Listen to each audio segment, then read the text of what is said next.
They're closing in! Fight the angles! Charge now! No turning back! Full victory! Blood moonlight filtered through ancient pines as Elowen's fingers closed around the silver dagger, her mother's last gift before the execution. 3 wolves circled her in the darkness, their eyes gleaming with hunger that had nothing to do with flesh. They wanted her secret. They wanted her dead. And they had no idea she'd been waiting for them. Chapter 1. The blade sang through the air, and Elowen moved. Not with the grace of a trained warrior. She'd never been allowed that luxury. But with the desperate precision of someone who'd spent 19 years learning to survive in a world that wanted her erased. The first wolf lunged. She dropped low, felt its heated breath ruffle her hair as massive jaws snapped shut on empty air. The dagger found the soft flesh beneath its jaw, not deep enough to kill, just enough to send it yelping backward. 2 left.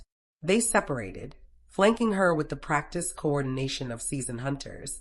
Elowen's heart hammered against her ribs, but her hands stayed steady. Her mother had taught her that much, at least, before they dragged her to the pyre and burned her for the crime of loving someone the pack deemed unworthy. Before they discovered what ran in their bloodline. You can't run forever, half-breed. The larger wolf growled, its voice that unnatural rasp of a shifted throat forcing human speech. Alpha Ridian will find you, and when he does, he'll finish what your pack started. My pack, Elowen breathed, circling to keep both wolves in her peripheral vision. Burned my mother alive for refusing to tell them where I was hidden. You think I'm afraid of one more alpha with a god complex? The words were braver than she felt. Truth was, she'd been running for 3 months. Ever since the night her mother's screams had echoed across the Thornwood territory, summoning her from hiding. Ever since she'd watched from the treeline as flames consumed the only person who'd ever loved her. Ever since the moment her mother's eyes had found hers through the smoke and mouthed 2 words, run, hide. She'd been doing both ever since. The second wolf attacked without warning, a blur of fur and teeth that caught her off guard. Claws raked across her shoulder, tearing through her worn jacket and the skin beneath. Pain exploded hot and bright, but Elowen twisted with the momentum, using the wolf's own force against it. The dagger plunged into its side, not silver, just steel, but sharp enough to make it matter. The wolf howled and staggered back, blood matting its gray fur. 1 left. The larger wolf, the one who'd spoken, regarded her with something that might have been respect. Or calculation. With predators, it was hard to tell the difference. You fight well for prey, it said, beginning its own slow circle. Makes me wonder what else your mother taught you before she died screaming. The words were designed to hurt, to make her angry and reckless. Elowen forced herself to breathe, to center, to remember everything her mother had drilled into her during those long nights in their hidden sanctuary. Your emotions are weapons they'll use against you, her mother had said, wrapping Elowen's small hands around the dagger's hilt. Never let them see you bleed. Not your body, not your heart. She taught me, Elowen said quietly, that monsters come in all shapes. Some walk on 4 legs, some walk on 2, and some wear crowns and call themselves alphas while they murder anyone who threatens their precious hierarchy. The wolf's eyes flashed with rage. Good. Angry opponents made mistakes. It lunged with a snarl that shook the forest canopy, all pretense of strategy abandoned in favor of raw fury. Elowen waited until the last possible second, until she could smell its breath, feel the heat of its body. And then she moved. Not backward, not to the side. Forward. The wolf's momentum carried it over her as she dropped and rolled, dagger extended upward. She felt the blade bite deep into its belly, felt hot blood pour over her hands as the wolf's own weight did the work she couldn't. It crashed to the ground behind her, whimpering. Elowen came to her feet in one fluid motion, dagger raised, ready for another attack. But the fight had gone out of all 3 wolves. The one she gutted was dying, its breathing wet and labored. The other 2 were injured badly enough that survival meant retreat, not vengeance. Tell your alpha, Elowen said, her voice carrying in the sudden silence, that Elowen Thornhart isn't prey. Tell him I'm done running. And tell him if he wants me dead, he'll have to do it himself. She didn't wait to see if they'd deliver the message. Wounded wolves were still dangerous, and she'd already pressed her luck far enough. She turned and ran, disappearing into the dense undergrowth with the practiced ease of someone who'd spent months becoming one with the forest. Behind her, she heard the survivors retreat, dragging their dying packmate with them. Good. Let them tell Rydian she'd fought back. Let them tell him she'd drawn blood. Let them tell him she wasn't the helpless half-breed he thought she was. Because Elowen had a secret, one her mother had died protecting, one that would either save her or destroy her, depending on who learned it first. She wasn't just running from Alpha Rydian. She was running towards something far more dangerous. A destiny written in her blood, spoken in languages older than the Pack's, carried in the very marrow of her bones. Her mother had called it the song blood, the ability to speak to wolves not with words, but with something deeper, something primal, something that terrified even the most powerful alphas because it meant their dominance could be challenged not with strength or fangs, but with a voice that commanded obedience, whether they willed it or not. And 3 days ago, for the first time in her 19 years, Elowen had felt it stir inside her chest. A pulse of power that had sent every wolf within 100 yards to their knees. She'd run before she could understand what it meant, before she could control it, before someone could capture her and use her as a weapon.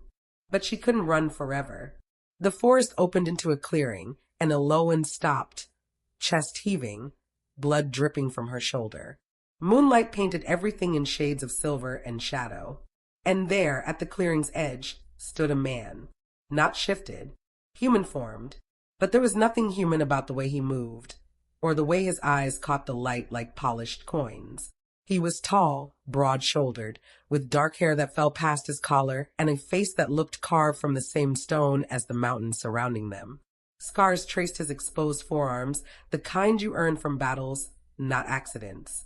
And when he smiled, it was the expression of someone who'd found exactly what he'd been searching for. "Elowen Thornhart," he said, his voice like gravel and honey mixed. "I've been looking for you." She raised the dagger, ignoring the way her arm trembled with exhaustion. "Then you can keep looking. I'm not interested in whatever you're selling." "Not selling. Offering." He took a step forward, hands raised in a gesture of peace that didn't reach his eyes. "My name is Valor, and I'm here to take you somewhere safe." "Safe?" Elowen laughed, the sound brittle. "There's no such thing. Not for someone like me." "You're right," Valor agreed. "There isn't. Not in the territories controlled by the Packs. Not in the world as it exists now." His smile widened, showing teeth that were just slightly too sharp. "But I'm not offering you the world as it exists. I'm offering you the world as it could be."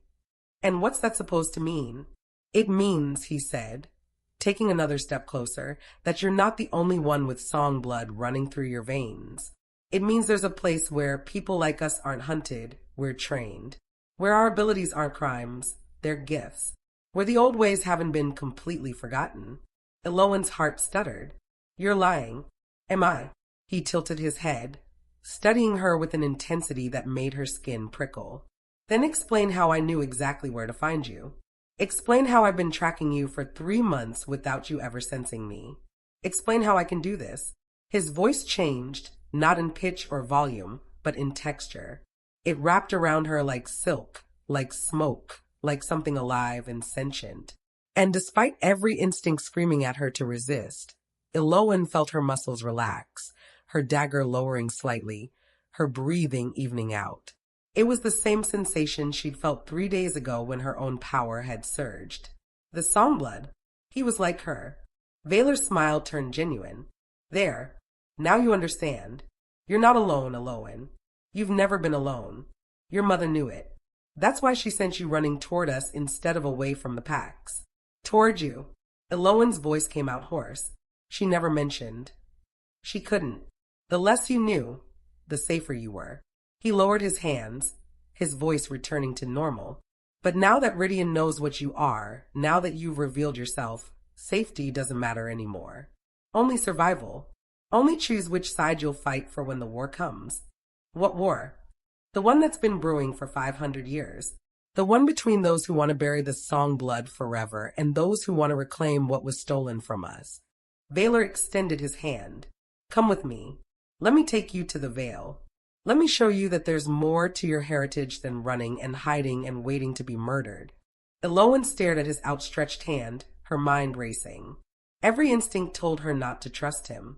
Strangers who appeared in the night offering salvation rarely delivered anything but new forms of captivity. But what other choice did she have? Rydian would hunt her. The packs would hunt her. And eventually, exhaustion, injury, or simple bad luck would end with her mother's fate becoming her own. At least with Valor, there was a chance to understand what she was, a chance to learn control, a chance to stop being prey and become something else entirely. She took his hand. His grip was warm, solid, certain. Good choice, Valor said. Now hold on. This part is going to feel strange. What part? The world twisted. Reality folded in on itself like paper, and Elowen's stomach lurched as everything she knew. The forest, the clearing, the moon, dissolved into ribbons of light and shadow. She tried to scream, but no sound emerged. Tried to pull away, but Valor's hand was iron strong, anchoring her to something. Anything. And then, as suddenly as it had begun, it stopped. Elowen collapsed to her knees, gasping, her vision swimming. The ground beneath her palms wasn't forest loam. It was smooth stone, polished and cool. The air didn't smell of pine and blood. It smelled of incense, old magic, and secrets kept for centuries. She looked up and her breath caught. They were in a hall, no, a cathedral. Vaulted ceilings disappeared into darkness overhead. Pillars carved with symbols she didn't recognize stretched toward that impossible height. And everywhere, there were people. Dozens of them. Hundreds, maybe. All watching her with expressions ranging from curiosity to suspicion to something that looked disturbingly like hunger. Welcome to the Vale, Valor said, helping her to her feet. The last sanctuary of the Song-Blooded. The place where your mother died is kept a secret. Elowen's legs trembled, but she forced herself to stand straight, to meet the stairs without flinching. She'd survived the packs and survived the wolves. Survived 3 months alone in hostile territory. She could survive this, too, whatever this turned out to be. A figure emerged from the crowd, a woman, ancient and weathered, with eyes that held the weight of centuries. She moved with the slow deliberation of someone who'd forgotten how to hurry, who knew that time bent to her will rather than the reverse. When she spoke, her voice filled the entire cathedral without her raising it above a whisper. Elowen Thornhart, daughter of Marissa, carrier of the pure bloodline. The older woman's lips curved into something that wasn't quite a smile. We've been waiting for you for 19 years. Welcome home. Home. The word echoed in the vast space, and Elowen felt something in her chest constrict. She'd never had a home. Not really. Just hiding places and temporary shelters, and the arms of a mother who'd loved her but couldn't save her. But looking at the faces surrounding her, some young, some old, all bearing that same quality she'd seen in Valor's eyes, Elowen wondered if maybe, possibly, impossibly, she'd finally found somewhere she belonged, or somewhere that would destroy her completely. The ancient woman extended a hand marked with scars that formed deliberate patterns. Come, child. We have much to discuss, starting with why Alpha Rydian wants you dead so desperately that he's broken a treaty 500 years old to hunt you. Elowen's blood turned to ice. What treaty? The one that says the packs stay in their territories and we stay in ours. The one that's kept an uneasy peace since the purge. The woman's expression darkened. The one Rydian violated the night he burned your mother, hoping you'd be foolish enough to reveal yourself. He set a trap, using her as bait. Oh, child, it was so much worse than that. The older woman's hand closed around Elowen's, cold and strong. Your mother didn't just hide you from the packs. She hid you from us, too. Because she knew that when they learned what you carry in your blood, what you're capable of becoming, both sides would go to war to either claim you or kill you. The cathedral seemed to spin. What am I?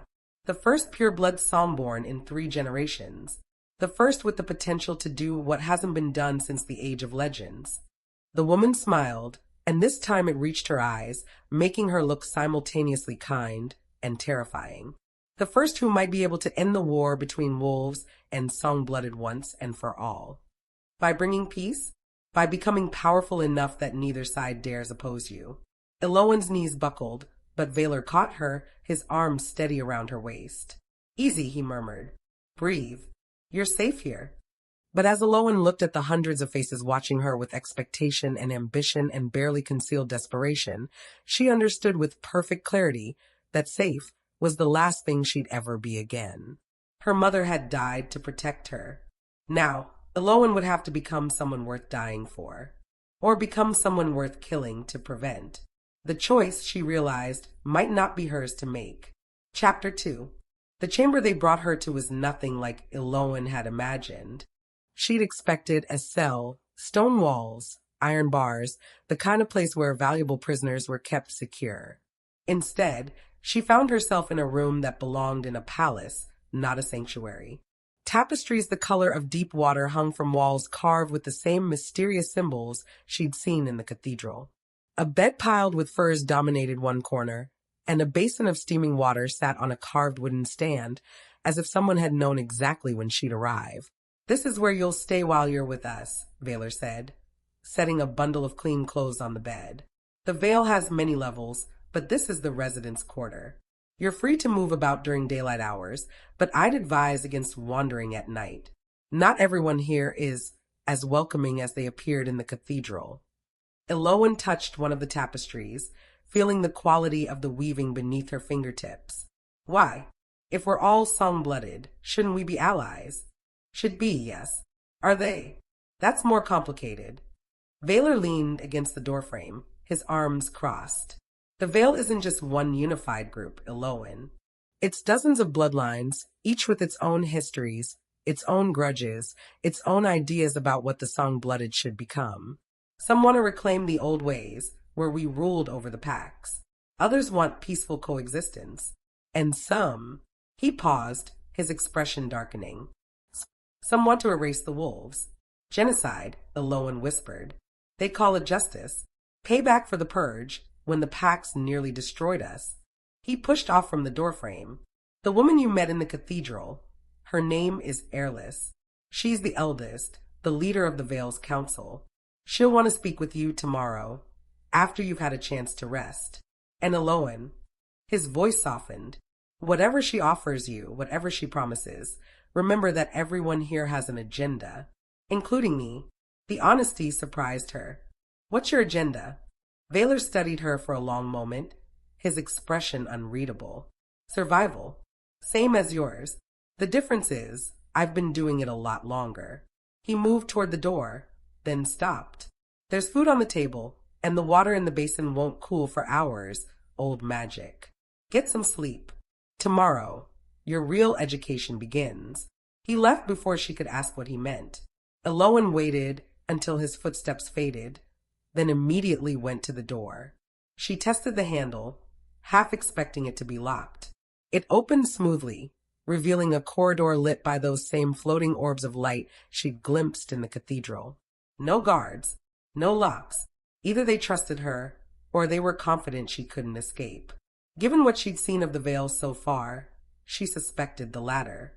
She closed the door and turned back to the room, her mind racing. Everything had happened so fast, the attack, Valor's appearance, the impossible journey to this place, that she hadn't had time to process any of it. Now, alone for the first time in hours, the weight of it all crashed down on her. Her mother was dead.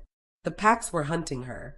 And she just walked willingly into a place full of strangers who saw her as either a weapon or a threat. Elowen sank onto the bed, her injured shoulder throbbing. She should clean the wound, eat, rest, all the practical things her mother had taught her. But instead, she found herself pulling out the one possession she'd managed to keep through 3 months of running. A small wooden box no bigger than her palm, carved with protective symbols her mother had made. Inside was a lock of hair, her mother's, cut the night before she'd sent Elowen into hiding. And beneath it, a folded piece of paper covered in her mother's careful handwriting. Elowen had read it so many times she'd memorized every word, but she unfolded it anyway, needing to see the physical proof that her mother had existed, had loved her, had believed she could survive this. My dearest Elowen, if you're reading this, then I'm gone and you're alone. I'm so sorry, my darling girl. Sorry, I couldn't protect you better. Sorry, I couldn't prepare you for everything that's coming. Sorry, I had to keep so many secrets that might have kept you safer. But I need you to know this. Everything I did, every lie I told, every truth I hid, it was all to give you a chance. A chance to choose your own path instead of having one forced on you by people who see you as a tool, not a person. You are song-born, Elowen, true-blooded, pure-lined, more powerful than anyone who's walked this earth in 3 generations. They'll tell you this makes you special. They'll tell you it makes you important. They'll tell you it makes you necessary. Don't believe them. You are special because you're kind when the world has been cruel to you. You're important because you choose compassion over vengeance. You're necessary because you still believe people, wolf or song-blooded, deserve chances to be better than their worst impulses. Hold on to that, my love. Whatever they try to make you, whatever power they try to unlock, whatever destiny they insist is yours, remember that you get to choose who you become. And if you ever need to find the truth about what you are and why it matters, seek the archives. Not the ones they'll show you. The hidden ones. The sealed ones. The ones they don't want you to see. Trust your heart, Elowen. It's wiser than you know. All my love, even beyond death. Mother. Elowen's hands shook as she refolded the letter. The archives. Her mother had mentioned them before, in vague terms, always with that worried look that meant the subject was dangerous. If there were hidden archives here in the Vale, they'd hold answers about what she was, why Rydian wanted her dead, and why the Song-Blooded saw her as something worth waiting 19 years for. And answers meant power, the kind that came from knowledge, not just blood. She tucked the box back into her jacket and finally turned her attention to the practical matters. The wound on her shoulder was deep but clean. She washed it carefully in the basin, surprised to find the water held a faint shimmer that eased the pain when it touched her skin. Magic, then. Real magic, not just the Songblood ability. This place operated under rules she didn't yet understand. The food was simple but good: bread, cheese, dried meat, fresh fruit that shouldn't exist this late in the season. Elowen ate mechanically, her mind already turning toward tomorrow. Airless would want to assess her, test her, figure out exactly what kind of Songborn she was. Elowen needed to be ready. She pulled the clean clothes toward her, soft wool pants, a tunic that looked hand-woven, boots that were worn but well-made. Everything fit perfectly, as if it had been measured for her specifically. That should have been comforting. Instead, it reinforced what Valor had said. They'd been waiting for her, planning for her, preparing for exactly what they'd do when she finally arrived. Sleep came in fits and starts, punctuated by dreams of fire and screaming and her mother's eyes finding hers through the smoke. In the dreams, Elowen could speak, could use her song blood to command the flames to stop, to force the executioners to their knees, to save the one person who'd ever truly loved her. In the dreams, she was powerful enough to change everything. In reality, she'd been hidden and helpless while her mother burned. She woke to soft knocking on her door, dawn light filtering through a window she hadn't noticed the night before. The view showed impossible architecture, buildings that seemed to grow from the rock itself, bridges connecting towers that shouldn't be able to stand, and far below, a city that sprawled across a valley she knew didn't exist in any territory she'd ever heard of. The Vale wasn't just a sanctuary. It was an entirely hidden world. "Come in," Elowen called, quickly pulling on the new clothes. The door opened to reveal not Valor, but a young woman close to Elowen's own age. She had copper-colored hair braided in intricate patterns and eyes the color of amber. When she smiled, it seemed genuine, the first genuine expression Elowen had seen since arriving. "Good morning. I'm Mireia. Valor asked me to bring you to the training hall." She held up a hand before Elowen could protest. "Not Airless. Not the council. Just training. He thought you might want to see what Songborn can actually do before the eldest starts making demands." Something in Mireia's tone suggested she didn't approve of those demands. "Is Valor your—" Elowen trailed off, not sure what to ask. Mentor? Yes. Friend? Sometimes. More than that. Mireya's smile turned wry. He wishes. Come on, the morning session starts soon, and you'll want breakfast first. The trainees eat like they're starving because half of them actually are. Power burns calories like nothing else. Elowen followed her into the corridor, studying Mireya as they walked. The other woman moved with the easy confidence of someone comfortable in her own skin, someone who'd never had to hide what she was. It made Elowen simultaneously envious and wary. How long have you been here? Elowen asked. At the Vale? All my life. I was born here. Mireya glanced back at her.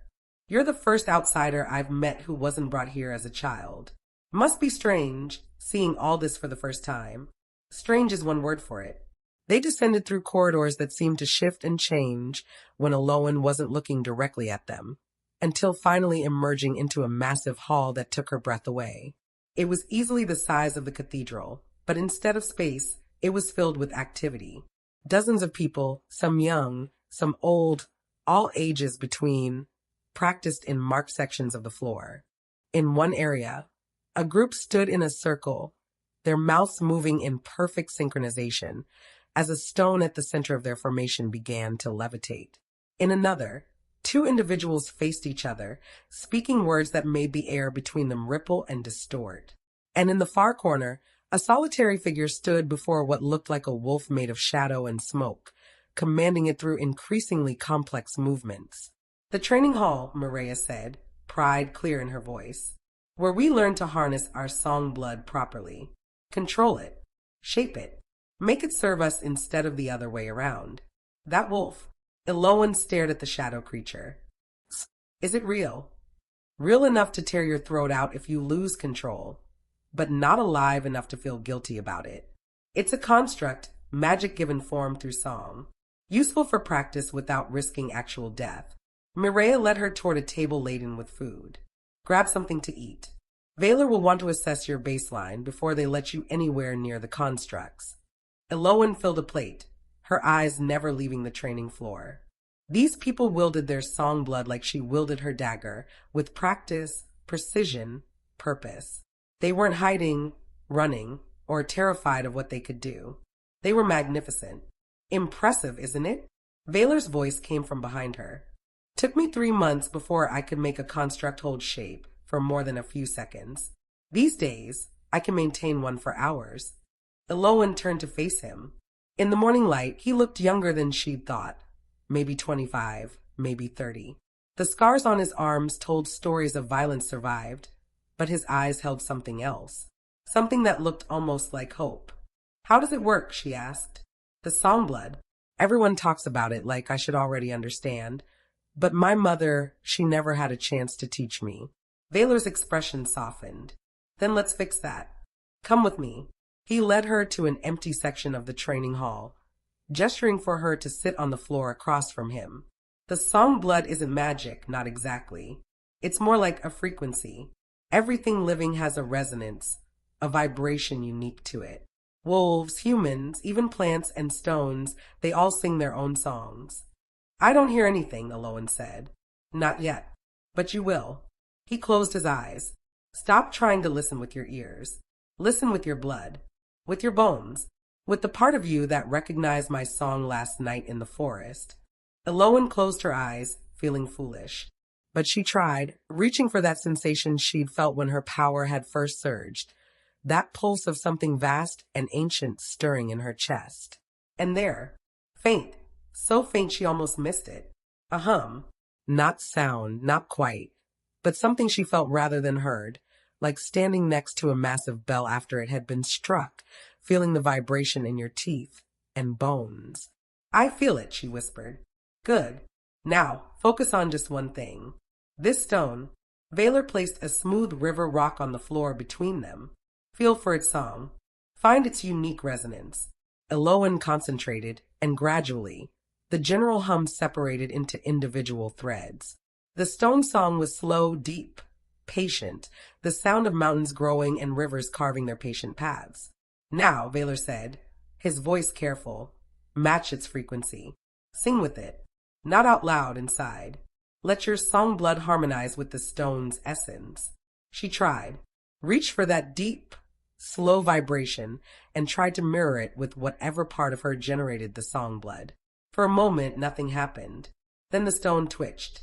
Elowen's eyes flew open, breaking her concentration. You felt that, didn't you? Valor grinned. That moment when your song touched its song, and suddenly you weren't separate anymore.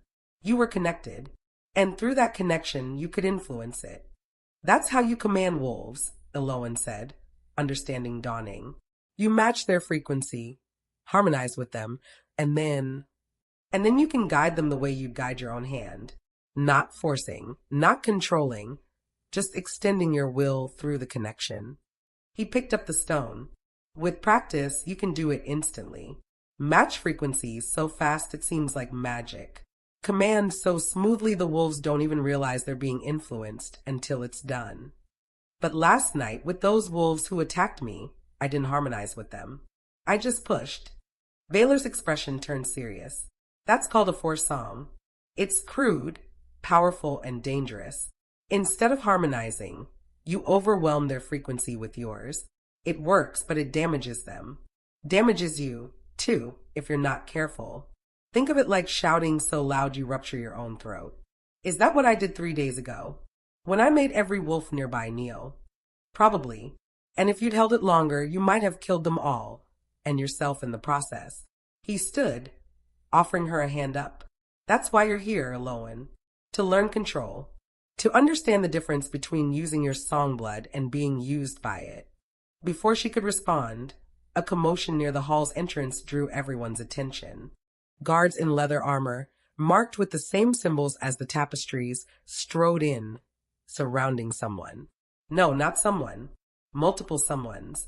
3 figures in chains, their clothes torn and bloody, their faces bruised. But what made Elowen's heart stop wasn't their condition. It was what they were. Wolves. Actual shifted wolves, bound with chains that glowed with that same shimmer she'd seen in the water last night. Magic chains, holding them in their shifted forms. Prisoners, Mireia said quietly, appearing at Elowen's side. The patrols bring them in sometimes. Wolves who get too close to the Vale's borders. What happens to them? Elowen asked, though she wasn't sure she wanted to know. Depends. Some get questioned and released. Some get. Mireia hesitated. Used. For training.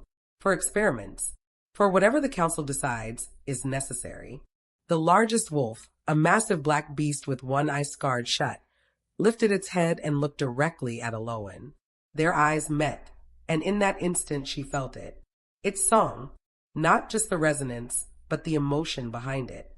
Terror, rage, desperation, and beneath it all, a plea she understood without words. Help me. Elowen's song blood responded before her mind could catch up, surging toward the wolf's frequency like water finding its level. She felt the connection snap into place, felt the wolf's awareness of her spike into something like hope. Don't. Valor's hand closed around her wrist, breaking her concentration. The connection severed, leaving Elowen gasping. Don't interfere, he said quietly, urgently. Whatever you're feeling, whatever you want to do, don't. Not here. Not now. They're prisoners, Elowen said, her voice shaking. Not criminals. Not monsters. Just wolves who got too close. I know. But if you try to help them, if you reveal how powerful you are before Airless has made her assessment, you'll paint a target on your back that no one can protect you from. His grip tightened. Trust me, Elowen. Pick your battles. This isn't when you can win. She watched as the guards dragged the wolves away, disappearing through a door at the far end of the hall. The black wolf looked back one more time, and Elowen had to turn away before she did something stupid. Something her mother would have done. Come on, Valor said. We should get you to Airless. The sooner she evaluates you, the sooner we can figure out how to keep you alive. Alive, Elowen repeated. You keep saying that like my life is in danger here. Your life is always in danger. The question is whether you're in danger from enemies outside the veil or inside it. He started walking, and Elowen had no choice but to follow. Airless is old, Elowen. So old she remembers the purge firsthand. She's kept the veil safe for centuries through ruthless pragmatism and absolute control. She won't hesitate to eliminate any threat, even one wearing a friendly face. And I'm a threat? You're the biggest threat she's seen in 100 years. A pure-blood Songborn who could potentially command every wolf in existence, who could shift the balance of power so completely that the treaties mean nothing. Valor looked at her, and his expression was grave. You're either going to be the Veil's greatest weapon or its worst nightmare. Airless needs to decide which before anyone else makes that decision for her. They reached a door carved with symbols that hurt to look at directly. Valor knocked once, twice, 3 times in a specific pattern. "Enter," came Airless's voice from within. Valor opened the door, then stepped back. "She wants to see you alone. Remember, be honest, but not stupid. And whatever she offers you, whatever she promises, think very carefully before you agree to anything." Then he was gone, and Elowen stood alone before a door that led to judgment. She took a deep breath, squared her shoulders, and walked inside. The chamber beyond was smaller than she expected, intimate, almost. Airless sat in a high-backed chair before a fire that burned without wood, its flames blue and cold. The older woman looked even more ancient in the firelight, her face a map of wrinkles and scars. "Sit, child," Airless said, gesturing to a chair across from her. Elowen sat, keeping her spine straight, her hands folded in her lap. "Waiting. You have your mother's eyes," Airless said finally, "and her stubbornness, I suspect. Marissa was always too clever for her own good, too compassionate, too willing to see the good in people who wanted to destroy us. My mother was murdered for protecting me," Elowen said quietly. "Your mother was murdered for defying direct orders from this council. We told her to bring you to the Veil the moment your song blood manifested. She refused, chose to keep you hidden, keep you ignorant, keep you weak." Airless leaned forward. "She thought she was protecting you. Instead, she left you vulnerable to every pack alpha who wants to use you or kill you. She gave me a choice. That's more than you're offering." Airless smiled, and it was terrifying. "Oh, I'm offering you choices, child. Choice 1. Submit to our training, our guidance, our wisdom. Learn to be the weapon we need against the packs who've oppressed us for centuries. Live in safety, in comfort, in power. And choice 2. Leave. Walk out of the Veil with our blessing and see how long you last before Rydian finds you and does to you what he did to your mother." The smile widened. "Of course, there's a third option. You could refuse our help but stay as our prisoner. We'd unlock your power whether you wished it or not, use you as we saw fit, and discard you when your usefulness ended.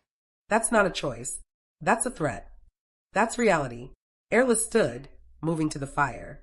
"I'm too old for pretty lies, Elowen. The Purge nearly destroyed us. The packs hunted us like animals, burned our homes, and murdered our children. We survived through hiding, through secrecy, through becoming harder and colder than they ever expected." She turned back to face Elowen. "You are the first pure blood in 3 generations. Your song blood could command not just individual wolves, but entire packs. Armies. You could bring the wolves to their knees with a word, make them pay for every life they've taken, every cruelty they've inflicted. Or I could choose not to," Elowen said. "I could choose peace. There is no peace with wolves. Only temporary ceasefires before the next slaughter." Airless's expression hardened. "Your mother believed differently, and now she's ash." The words hit like physical blows, but Elowen refused to let them show. "What do you want from me?" "I want you to accept what you are, what you're meant to be. I want you to train with us, learn from us, and when you're ready, help us end the threat of the packs forever." "Genocide," Elowen said. "You want me to help you commit genocide. I want justice. I want safety. I want our children to grow up without fear of discovery, without hiding who they are, without burning because some alpha decided they were inconvenient." Airless moved closer. "Is that so wrong? It is if it requires becoming the thing we hate." Spoken like someone who's never truly suffered, who's never watched everyone she loves die screaming. The older woman's eyes glittered. "Give it time, child. Give it experience. You'll learn that mercy is a luxury only the powerful can afford. And right now, we're not powerful enough to be merciful." Elowen stood, meeting Airless's gaze without flinching.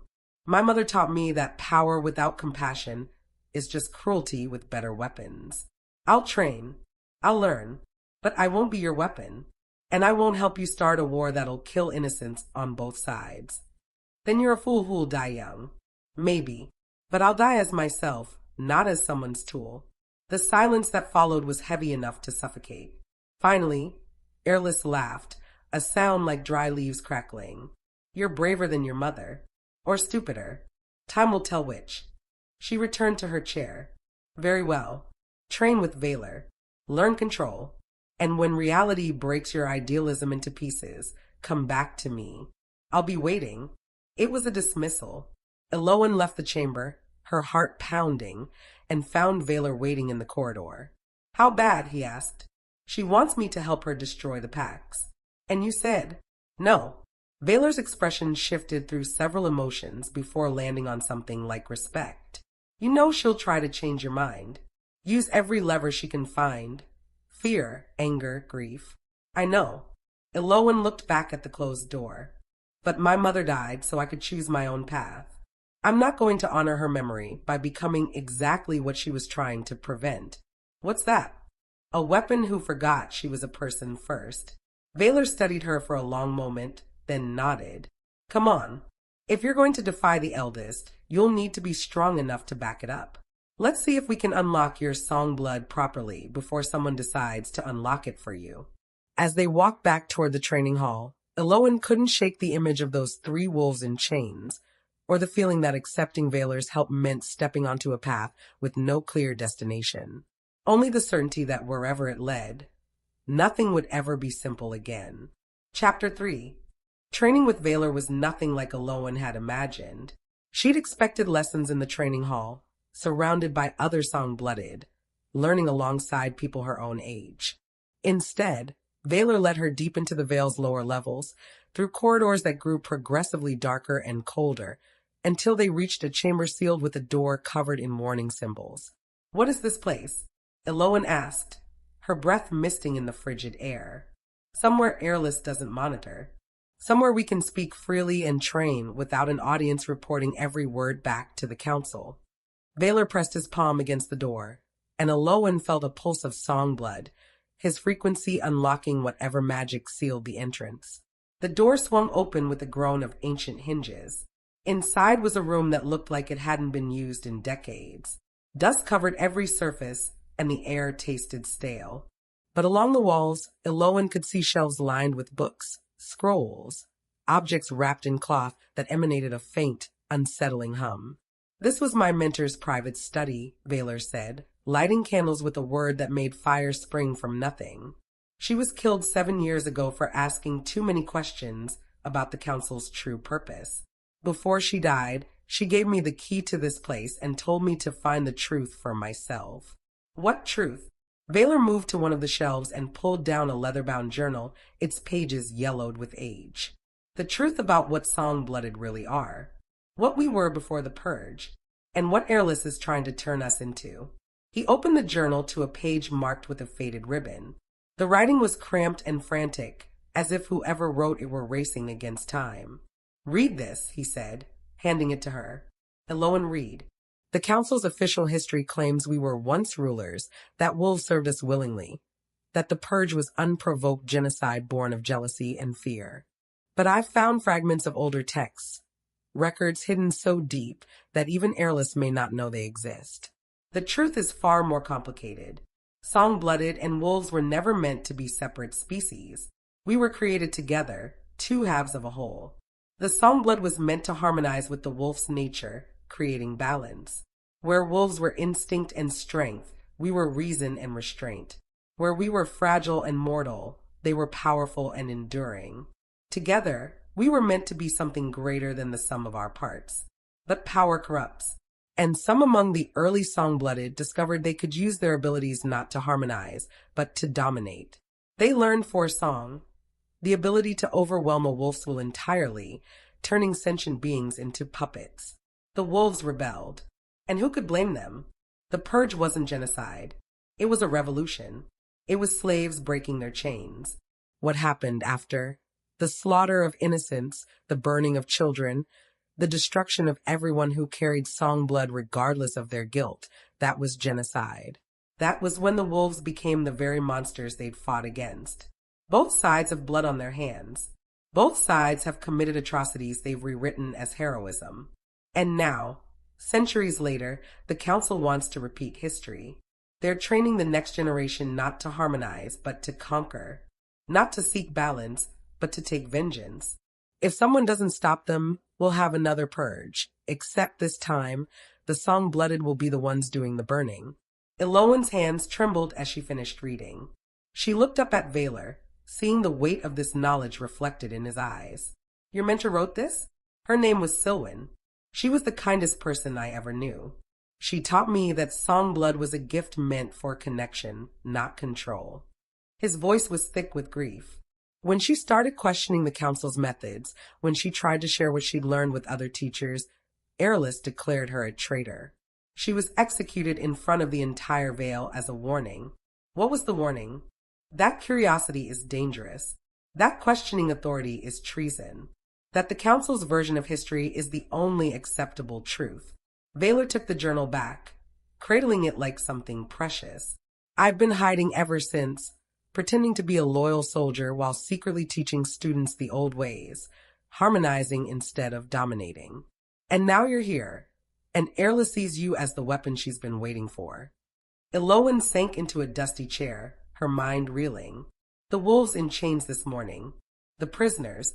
What happens to them? Some are questioned and released, as Maria said.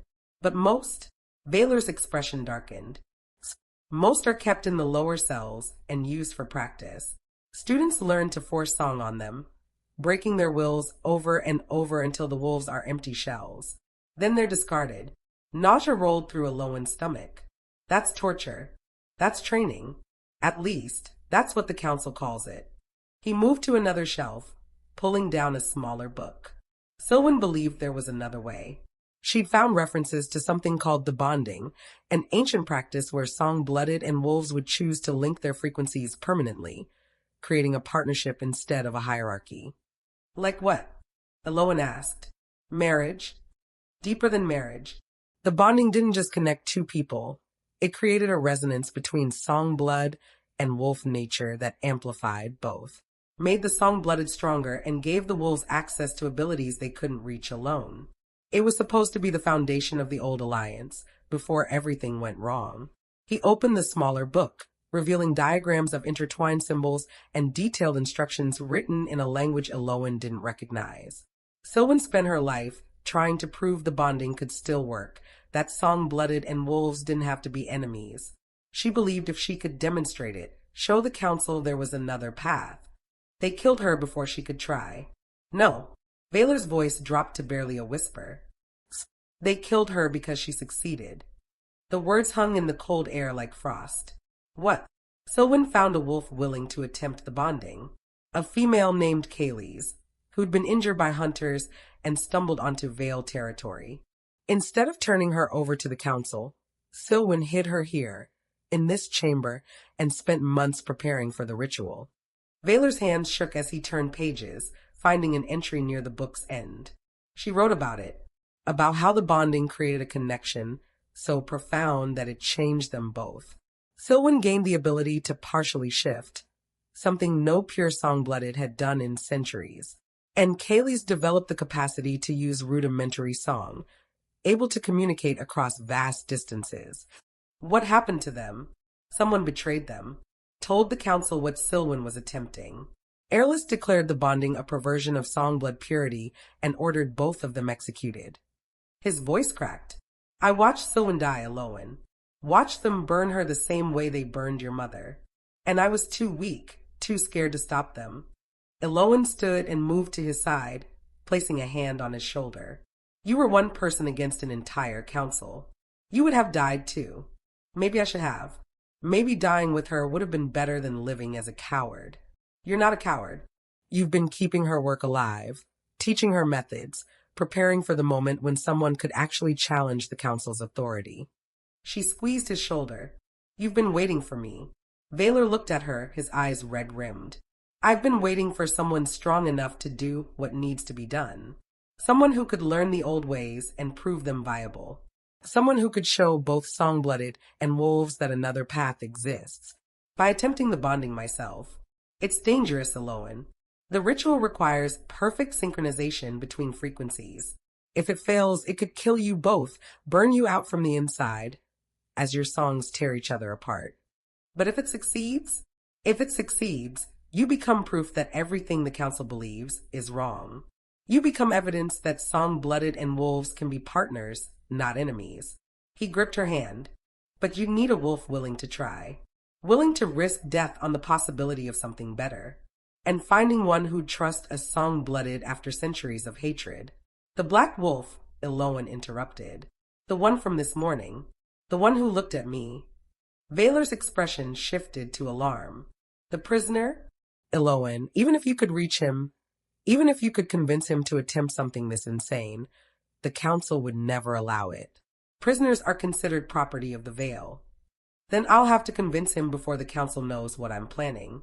Elowen moved toward the door. Where are the cells? Elowen, wait. I've spent 19 years hiding who I am, Valor. Hiding my abilities, hiding my heritage, hiding everything that made me different because I was too afraid of what would happen if people knew the truth. She turned back to face him. My mother died, so I could have a choice. Well, I'm choosing. I'm choosing to try for something better than endless cycles of revenge and hatred. I'm choosing to honor what she believed in, not what Airless wants to twist me into. You'll be branded a traitor. Airless will. Airless already sees me as either a weapon or a threat. I might as well give her a real reason. Elowen straightened her spine, channeling every ounce of her mother's courage. Will you help me, or do I do this alone? Valor stared at her for a long moment. Then, slowly, he smiled, the first real smile she'd seen from him since they met. Sylvan would have liked you. You're just as stubborn as she was. He moved to a cabinet and pulled out 2 dark cloaks. The cells are 3 levels down, guarded by council loyalists who won't question orders if they're given with enough authority. You'll need to sound like you belong there. And how do I do that?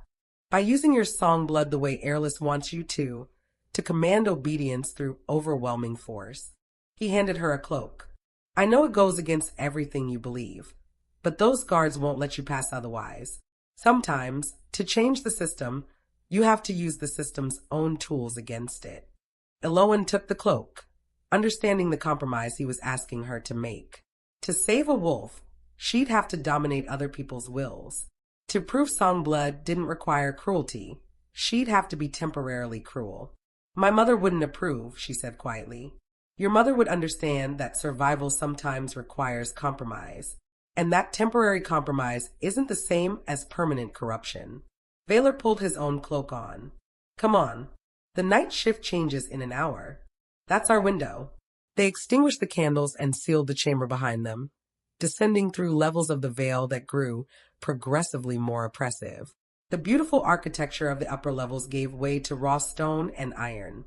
The floating lights became torches that guttered and smoked, and the air grew thick with the smell of unwashed bodies and despair. The cells. 2 guards stood before a heavy iron door, their leather armor marked with the council's symbol. They straightened as Valor and Elowen approached. State your business, the larger guard said, his hand moving to the weapon at his belt. Elowen felt Valor's tension through his proximity, felt him waiting to see what she'd do. This was the test. This was where she'd either prove she could make the hard choices, or reveal she was too weak for what needed to be done. She reached for her songblood, finding that familiar hum of power in her chest. But instead of harmonizing gently, she did what Airless would want. She forced her song outward like a battering ram, overwhelming the guard's frequencies with raw, undeniable authority. You will grant me access to the prisoners, she said, layering command into every syllable. You will forget we were here. You will remember only that your shift passed without incident. Both guards' eyes glazed over, their wills crushed beneath the weight of her foresong. They moved like puppets, unlocking the door, stepping aside, their expressions blank. Elowen walked past them, Valor close behind. The door clanged shut, leaving them in a corridor lined with cells carved directly into the stone. And in those cells, wolves, dozens of them, some in shifted form, some human, all bearing the marks of captivity. They stared at Elowen with expressions ranging from hatred to hopelessness, their songs a discordant chorus of suffering. Gods, Elowen whispered. How many? The council has been collecting them for years. Any wolf who comes too close to the veil, any who might expose our location, they're brought here. Baylor's voice was tight with suppressed rage. Sylvan tried to free them once. That's what finally convinced Airless she was too dangerous to live. Elowen moved down the corridor, her song blood reaching out instinctively toward each prisoner, trying to offer comfort she had no right to give. These wolves had been tortured by people like her, broken by song-blooded who saw them as nothing more than practice targets. Why would any of them trust her? She found the black wolf at the corridor's end, in a cell barely large enough for his massive frame. He was still in shifted form, his scarred eye closed, his breathing labored. The magic chains glowed against his dark fur, burning into his flesh where they touched. When Elowen approached, his good eye opened and fixed on her with an intensity that stole her breath. She felt his song immediately, not the broken, discordant thing she'd expected, but something strong and defiant despite everything they'd done to him. He was still fighting and still refusing to break. I need your help, Elowen said quietly, kneeling outside his cell. And you need mine. So I'm going to make you an offer, and you're going to think I'm insane, but I need you to listen anyway. The wolf's lips pulled back, revealing teeth designed for killing. A growl rumbled from his chest, not threatening, but questioning. My name is Elowen. I'm song-blooded, which you already know. What you don't know is that I'm not like them. I don't want to dominate wolves or start a war, or take revenge for things that happened before I was born. She reached through the bars, stopping just short of touching him. I want to prove that song-blooded and wolves can be partners, that we can choose connection over conflict. The growl intensified, skeptical and bitter. I know you have every reason not to believe me, but there's a ritual, an ancient practice called the bonding. If we attempt it and it works, we'd be linked. Partners, your strength and my song, working together instead of against each other.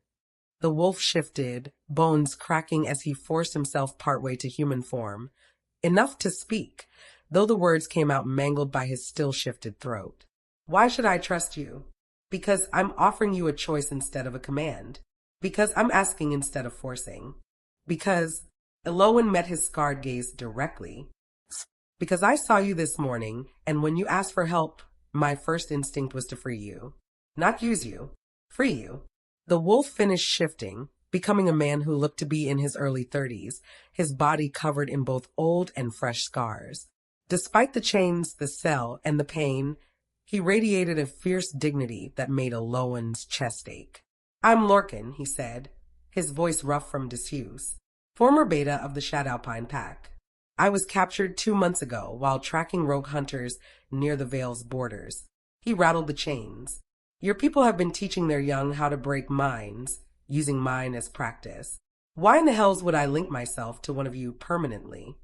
Because the alternative is staying here until they destroy you completely. Because even if you don't trust me, you can trust that I'm your best chance at survival. Elowen paused, then added, and because if the bonding works, you'd have the ability to fight back, to protect yourself and others like you from ever being prisoners again. Lorcan studied her for a long moment, and Elowen felt him testing her song, trying to determine if she was lying or manipulating or leading him into some new torture. Finally, he spoke. If I agree and this ritual kills us both, at least I'll die free instead of broken. And if it works, a dangerous smile crossed his face. If it works, I'm going to use whatever abilities it gives me to burn this place to the ground. Fair enough, Elowen said, surprised to find she meant it. Valor, can you unlock the chains? Not without triggering alarms. The magic sealing them is keyed to council members only. Valor moved closer, studying the glowing restraints. But if you can force song the locks themselves, overwhelm the magic with your song blood. I've never tried to command objects before. Everything has a frequency, remember? Even magic. Find its song and break it. Elowen reached out with her song blood, searching for the chain's resonance. It was there, cold, mechanical, designed to suppress and contain. She matched its frequency, then pushed, pouring her will into shattering the spell. The chains resisted, fought back. The magic was strong, woven by song-blooded, far more experienced than her. But Elowen had something they didn't, desperation and purpose and the absolute certainty that what she was doing mattered. She pushed harder, feeling her song blood burn through her veins like fire. The chains began to crack, light bleeding from the fractures. Almost, Valor urged. Just a little more. The chains shattered with a sound like breaking glass. Lorcan gasped as the magic released him, stumbling forward. Elowen caught him before he could fall, and the moment their skin touched, she felt it, a resonance so perfect it took her breath away. Their songs harmonized instantly, naturally, as if they'd been waiting their entire lives to find each other. Lorcan felt it too. His eyes widened, his breath catching. What? Compatible frequencies, Baylor breathed, wonder in his voice. The bonding might actually work. You're naturally aligned. Footsteps echoed from above, guards coming to investigate the magical disturbance. We need to move, Elowen said, helping Lorcan to his feet. Can you shift? Not fully. The chains damaged my connection to my wolf. Lorcan's expression turned grim. I can probably manage partial transformation, but it won't be pretty. Then we run human. Valor, is there another way out? Maintenance tunnels. Someone showed me once. They lead outside the veil entirely. He pulled a knife from his belt and pressed it into Lorcan's hand. Can you fight? I can always fight. They ran, Valor leading them through a maze of passages that seemed to exist outside the veil's normal architecture. Behind them, alarms began to sound, harsh, discordant notes that set Elowen's teeth on edge. They know someone freed a prisoner, Valor panted. We've got minutes before the entire veil locks down. Then we make those minutes count, Elowen said. They burst through a concealed door into cold mountain air, the veil's impossible city rising behind them like something from a dream. Ahead lay forest, real forest, natural and wild and free. Keep running, Valor said, stopping at the threshold. I'll seal this entrance behind you, buy you time. You're coming with us, Elowen protested. I can't. If I disappear, Airless will know I helped you. But if I stay, if I claim you overpowered me, I can keep gathering information, keep teaching students the old ways. He gripped her shoulder. Someone needs to stay inside, Elowen. Someone needs to keep fighting the battle you can't. Valor, go. Find somewhere safe to attempt the bonding. If it works, if you can prove it's possible, come back. Show the veil, show everyone that another way exists. He smiled sadly. Make Silwen's death mean something. Elowen wanted to argue, wanted to refuse to leave him behind. But Lorcan was already pulling her forward into the forest, and the sounds of pursuit were getting closer. She ran. They ran together. Two people who should have been enemies, whose peoples had spent centuries trying to destroy each other, fleeing into the darkness with nothing but each other and the impossible hope that they could be the ones to change everything. Behind them, the veil's alarm screamed into the night. Ahead, the forest waited, dark and deep and full of dangers neither could face alone. But together, they might have a chance. Chapter 4. They ran until Elowen's lungs burned, and her legs threatened to give out beneath her.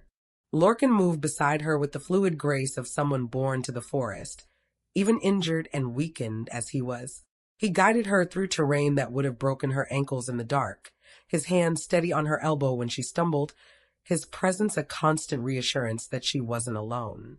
Finally, when the sounds of pursuit had faded and the veil was nothing but a distant glow on the horizon, Lorcan pulled her to a stop beside a stream. We need to rest, he said, his voice rough. And you need water before you collapse. Elowen dropped to her knees beside the stream, cupping water to her mouth with shaking hands. It was ice cold and tasted of minerals and stone, the most delicious thing she'd ever experienced. When she drunk her fill, she sat back on her heels and finally let herself look at Lorcan properly. In the moonlight, she could see the full extent of his scars, some old and silver, others fresh and angry. The chains had left burns around his wrists and ankles, and there were marks on his ribs that looked like they'd come from claws. But his eyes were clear and alert, scanning the forest with the watchfulness of a trained warrior. "How bad are your injuries?" she asked. "Bad enough that I won't be much use in a fight for a few days." The chains didn't just restrain my body, they suppressed my connection to my wolf. He flexed his hands, and Elowen saw the frustration in the gesture. "I can feel her there, but it's like she's behind glass. Close enough to sense, but too far to reach. Will it heal?" "Eventually, if we survive long enough." He knelt beside the stream, splashing water on his face and neck. "They'll send hunters after us. The council won't let someone walk away with their property, especially not someone who destroyed Magic Forge chains. You made a statement tonight, Elowen. They'll want to make one back. Then we need to attempt the bonding quickly, before they find us. Before we have second thoughts about trusting each other." Lorcan's smile was wry. "I know what you're thinking. You're wondering if I'll turn on you the moment I'm strong enough. If I'm using you to escape. Are you? I should be. Every instinct I have says song-blooded are dangerous, manipulative, not to be trusted under any circumstances." He met her gaze directly. "But when you touched me in that cell, when our songs harmonized, I felt something I haven't felt in 2 months. Hope. And I'm desperate enough to bet my life on that feeling being real." Elowen nodded slowly. "I need to tell you something. About what the bonding actually involves. About the risks. I heard what Valor said. That it could kill us both if it fails. It's more than that." Elowen pulled out the small book Valor had pressed into her hands as they fled. Silwen's research on the bonding ritual. "According to this, the bonding doesn't just link our frequencies. It merges parts of our consciousness, our memories, our emotions, our deepest fears and hopes. They all become shared. There are no secrets between bonded pairs. No privacy. No ability to hide who you really are." Lorcan was quiet for a long moment. "So you'd see everything. Everything they did to me in those cells. Every moment of weakness. Every time I broke under the torture. And you'd see everything about me. Every doubt. Every fear. Every selfish thought I've ever had." Elowen's hands tightened on the book. "The ritual requires absolute vulnerability. If either of us holds back, if either of us tries to protect ourselves or hide something, it'll fail. And failure means death. Seems like a design flaw." Despite everything, Elowen laughed, a short, sharp sound that bordered on hysteria. "Seems like it was designed to ensure only people who genuinely trusted each other could succeed. People who were willing to be completely known. And we're strangers who met this morning." Lorcan stood, offering her a hand up. "This is insane." "Completely." She took his hand, feeling that harmonization again. That sense of rightness that defied logic. "But it's also our best chance. Maybe our only chance." They stood there in the moonlight, hands clasped, two people from enemy bloodlines contemplating the most intimate act of trust either had ever considered. "There's a place," Lorcan said finally, "about 3 hours north of here. Ancient ruins from before the territories were established. My pack used to consider it sacred ground, neutral territory where even blood feuds were suspended." He paused. "If we're going to do this, if we're going to attempt something that hasn't been done in centuries, we should do it somewhere that honors what we're trying to create. Peace. Balance." He released her hand and started walking north. "Come on. We should reach it by dawn." They traveled in companionable silence, Lorcan leading with the confidence of someone who knew these forests intimately. Elowen studied him as they walked, trying to reconcile what she knew about wolves. Brutal, instinct-driven, violent, with the man moving gracefully through the undergrowth ahead of her. "You're a beta," she said finally. "That means you were second in command of your pack." "Was, until Rydian annexed our territory and scattered everyone who wouldn't swear loyalty to him." Bitterness colored Lorcan's voice. "The Shadow Pine pack was small, peaceful.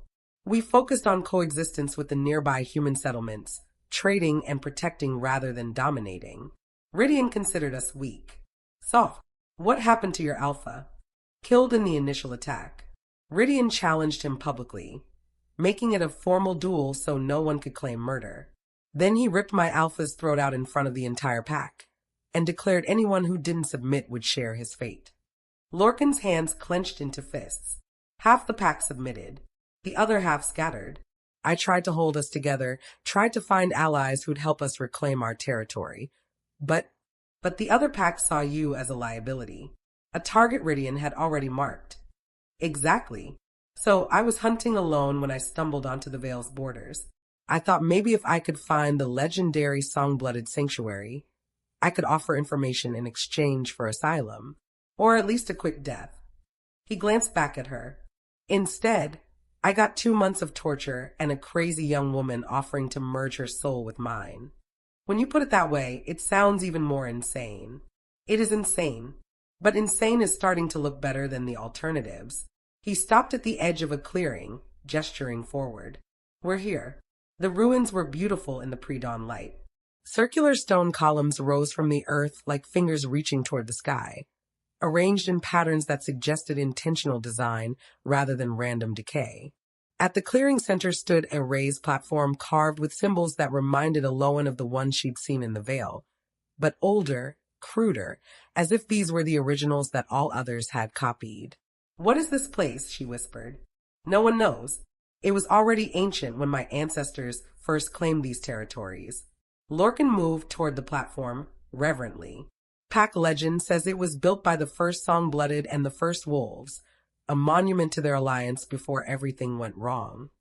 Elowen followed him onto the platform, feeling power thrumming beneath her feet and not threatening, welcoming as if the place itself recognized what they were attempting and approved of it.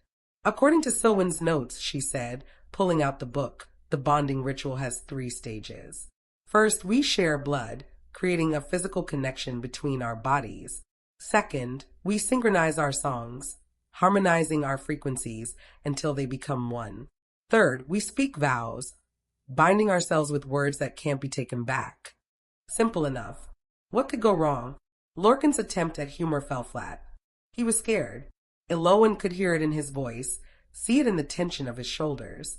We don't have to do this, she said quietly. We could find another way. Hide. Build new lives somewhere the Vale and the packs won't find us.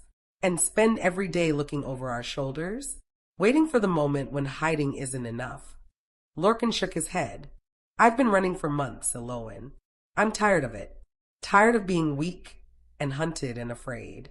If this ritual can make me strong enough to fight back, to protect others like me, then the risk is worth it. Even if it means sharing everything with someone you barely know. Especially then. Because if I can trust a song blooded with my darkest moments, if you can trust a wolf with your deepest fears, maybe that's proof enough that the old hatred doesn't have to define us. He drew the knife Valor had given him, offering it to her. Unless you're having second thoughts. Elowen took the knife, its weight familiar in her palm. I'm terrified, but my mother taught me that courage isn't the absence of fear. It's choosing to act despite it. Your mother sounds like she was remarkable. She was, and she died believing song-blooded and wolves could find peace. Elowen met Lorcan's eyes. I'm not going to let that belief die with her. She drew the blade across her palm, sharp and quick. Blood welled, dark in the growing light. Lorcan took the knife and did the same without hesitation. Then they clasped hands, palm to palm, blood mingling as it dripped onto the ancient stone beneath their feet. The platform flared with light, not harsh but warm, welcoming. The symbols carved into its surface began to glow, responding to their joined blood. It's working, Lorcan breathed. The magic is activating. Elowen felt it too, power rising from the stone, wrapping around them like invisible threads. Stage 2. We need to synchronize our songs. She closed her eyes, reaching for her song blood.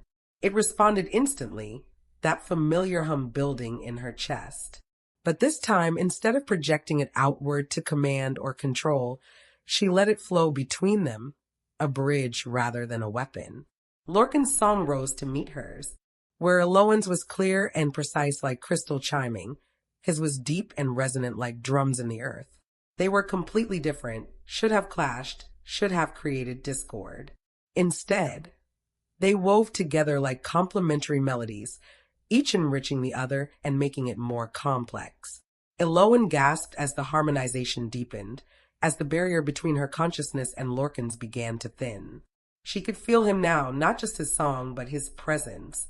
His awareness touches hers with tentative curiosity. "I can feel you," he said, wonder in his voice. "In my head. In my heart. It's like we're becoming one person." Elowen's eyes flew open, meeting his. "Lorcan, the ritual is accelerating. It's moving faster than Sylwan's notes said it would. The platform, it's amplifying everything." He squeezed her hand tighter. "Stage 3, the vows. We need to speak to them now before we lose ourselves completely." Elowen looked down at the book, but the words swam before her eyes. The connection was too intense, too overwhelming. She couldn't focus, couldn't think clearly enough to read. I can't see." "Then speak from your heart." Lorcan's voice was steady despite the fear she could feel radiating from him. "Tell me what you're offering, what you're asking for." Elowen took a shaking breath, letting the words come from somewhere deeper than conscious thought. "I offer you my song, freely given. My strength to support you when yours fails. My voice to speak for you when you have none. My loyalty without conditions. My trust without reservations." The light around them intensified. "I ask for your song in return," she continued, feeling tears stream down her face. "Your strength to protect me. Your voice to defend me. Your loyalty through darkness and light. Your trust, even when I haven't earned it." Lorcan's eyes were bright with emotion. "I offer you my song, freely given. My strength even when I'm broken. My voice, even when I'm afraid. My loyalty won't bend. My trust that won't break." The platform beneath them cracked, light bleeding from the fractures. "I ask for your song in return," he said, his voice rough. "Your strength to heal what's been damaged. Your voice to remind me I'm more than my pain. Your loyalty when everyone else walks away. Your trust when I've forgotten how to trust myself." The words hung in the air between them, glowing with power and promise and terrifying permanence. And then the platform exploded with light. Elowen screamed as the bonding took hold, as her consciousness merged with Lorcan's in a rush of memories and emotions and sensations too intense to process. She was herself, Elowen, 19 years old, daughter of Marissa, carrier of song blood. But she was also Lorcan, 32 years old, former beta, survivor of torture, guardian of a scattered pack. She felt his memories flooding through her. Growing up in the Shadowpine pack, learning to hunt, to fight, to lead. The pride of being chosen as beta at 25, the youngest in pack history. The love he'd had for his alpha, not romantic, but deeper, pack bond, family bond, the kind of loyalty that transcended words. The horror of watching Rydian tear that alpha apart. The guilt of surviving when so many didn't. The shame of running when he should have fought. The 2 months in the Veil's cells. The systematic breaking of his will through for song. The students who'd practiced on him, some gleeful in their cruelty, others visibly uncomfortable but too afraid to refuse. The moments when he'd wanted to give up, to let them hollow him out completely because oblivion seemed kinder than consciousness. And beneath it all, the desperate, foolish hope that somehow, impossibly, someone would see him as a person instead of a tool. That someone would offer mercy instead of torment. Elowen wept for him, for the pain he'd endured, for the strength it had taken to survive without breaking completely. And in return, Lorcan saw her, growing up wolfless in a pack that valued transformation above all else.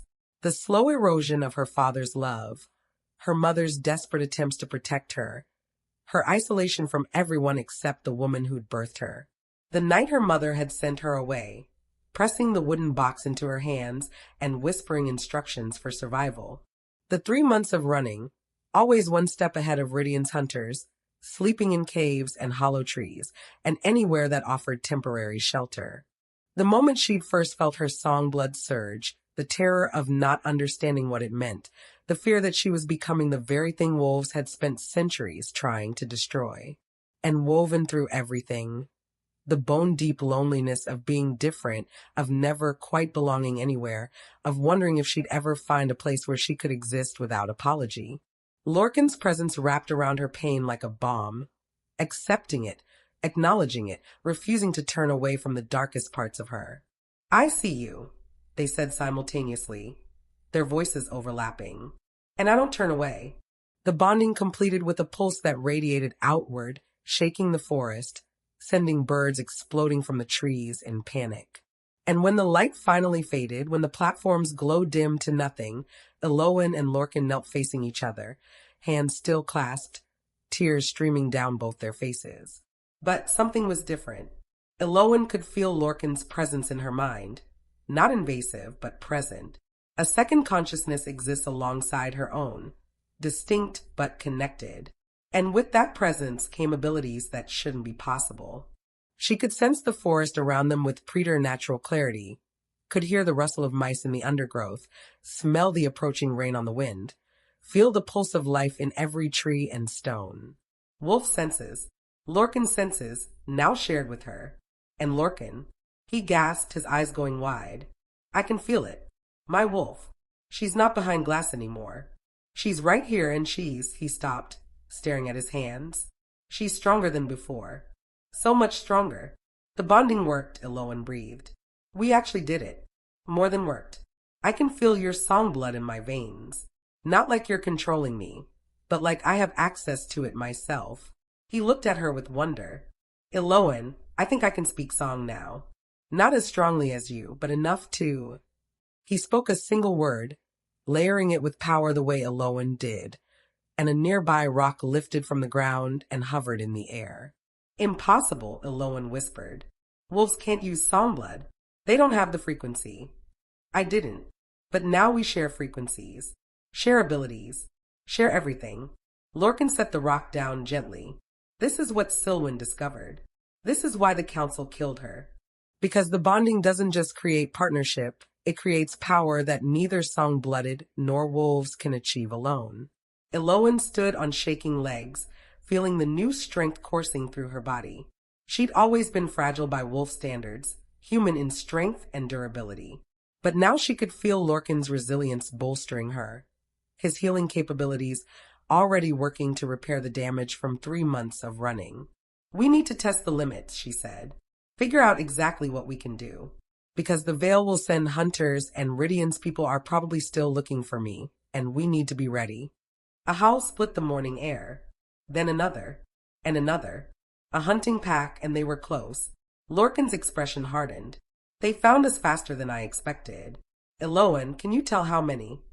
She reached out with her newly enhanced senses, using the combination of songblood and wolf awareness to scan the forest.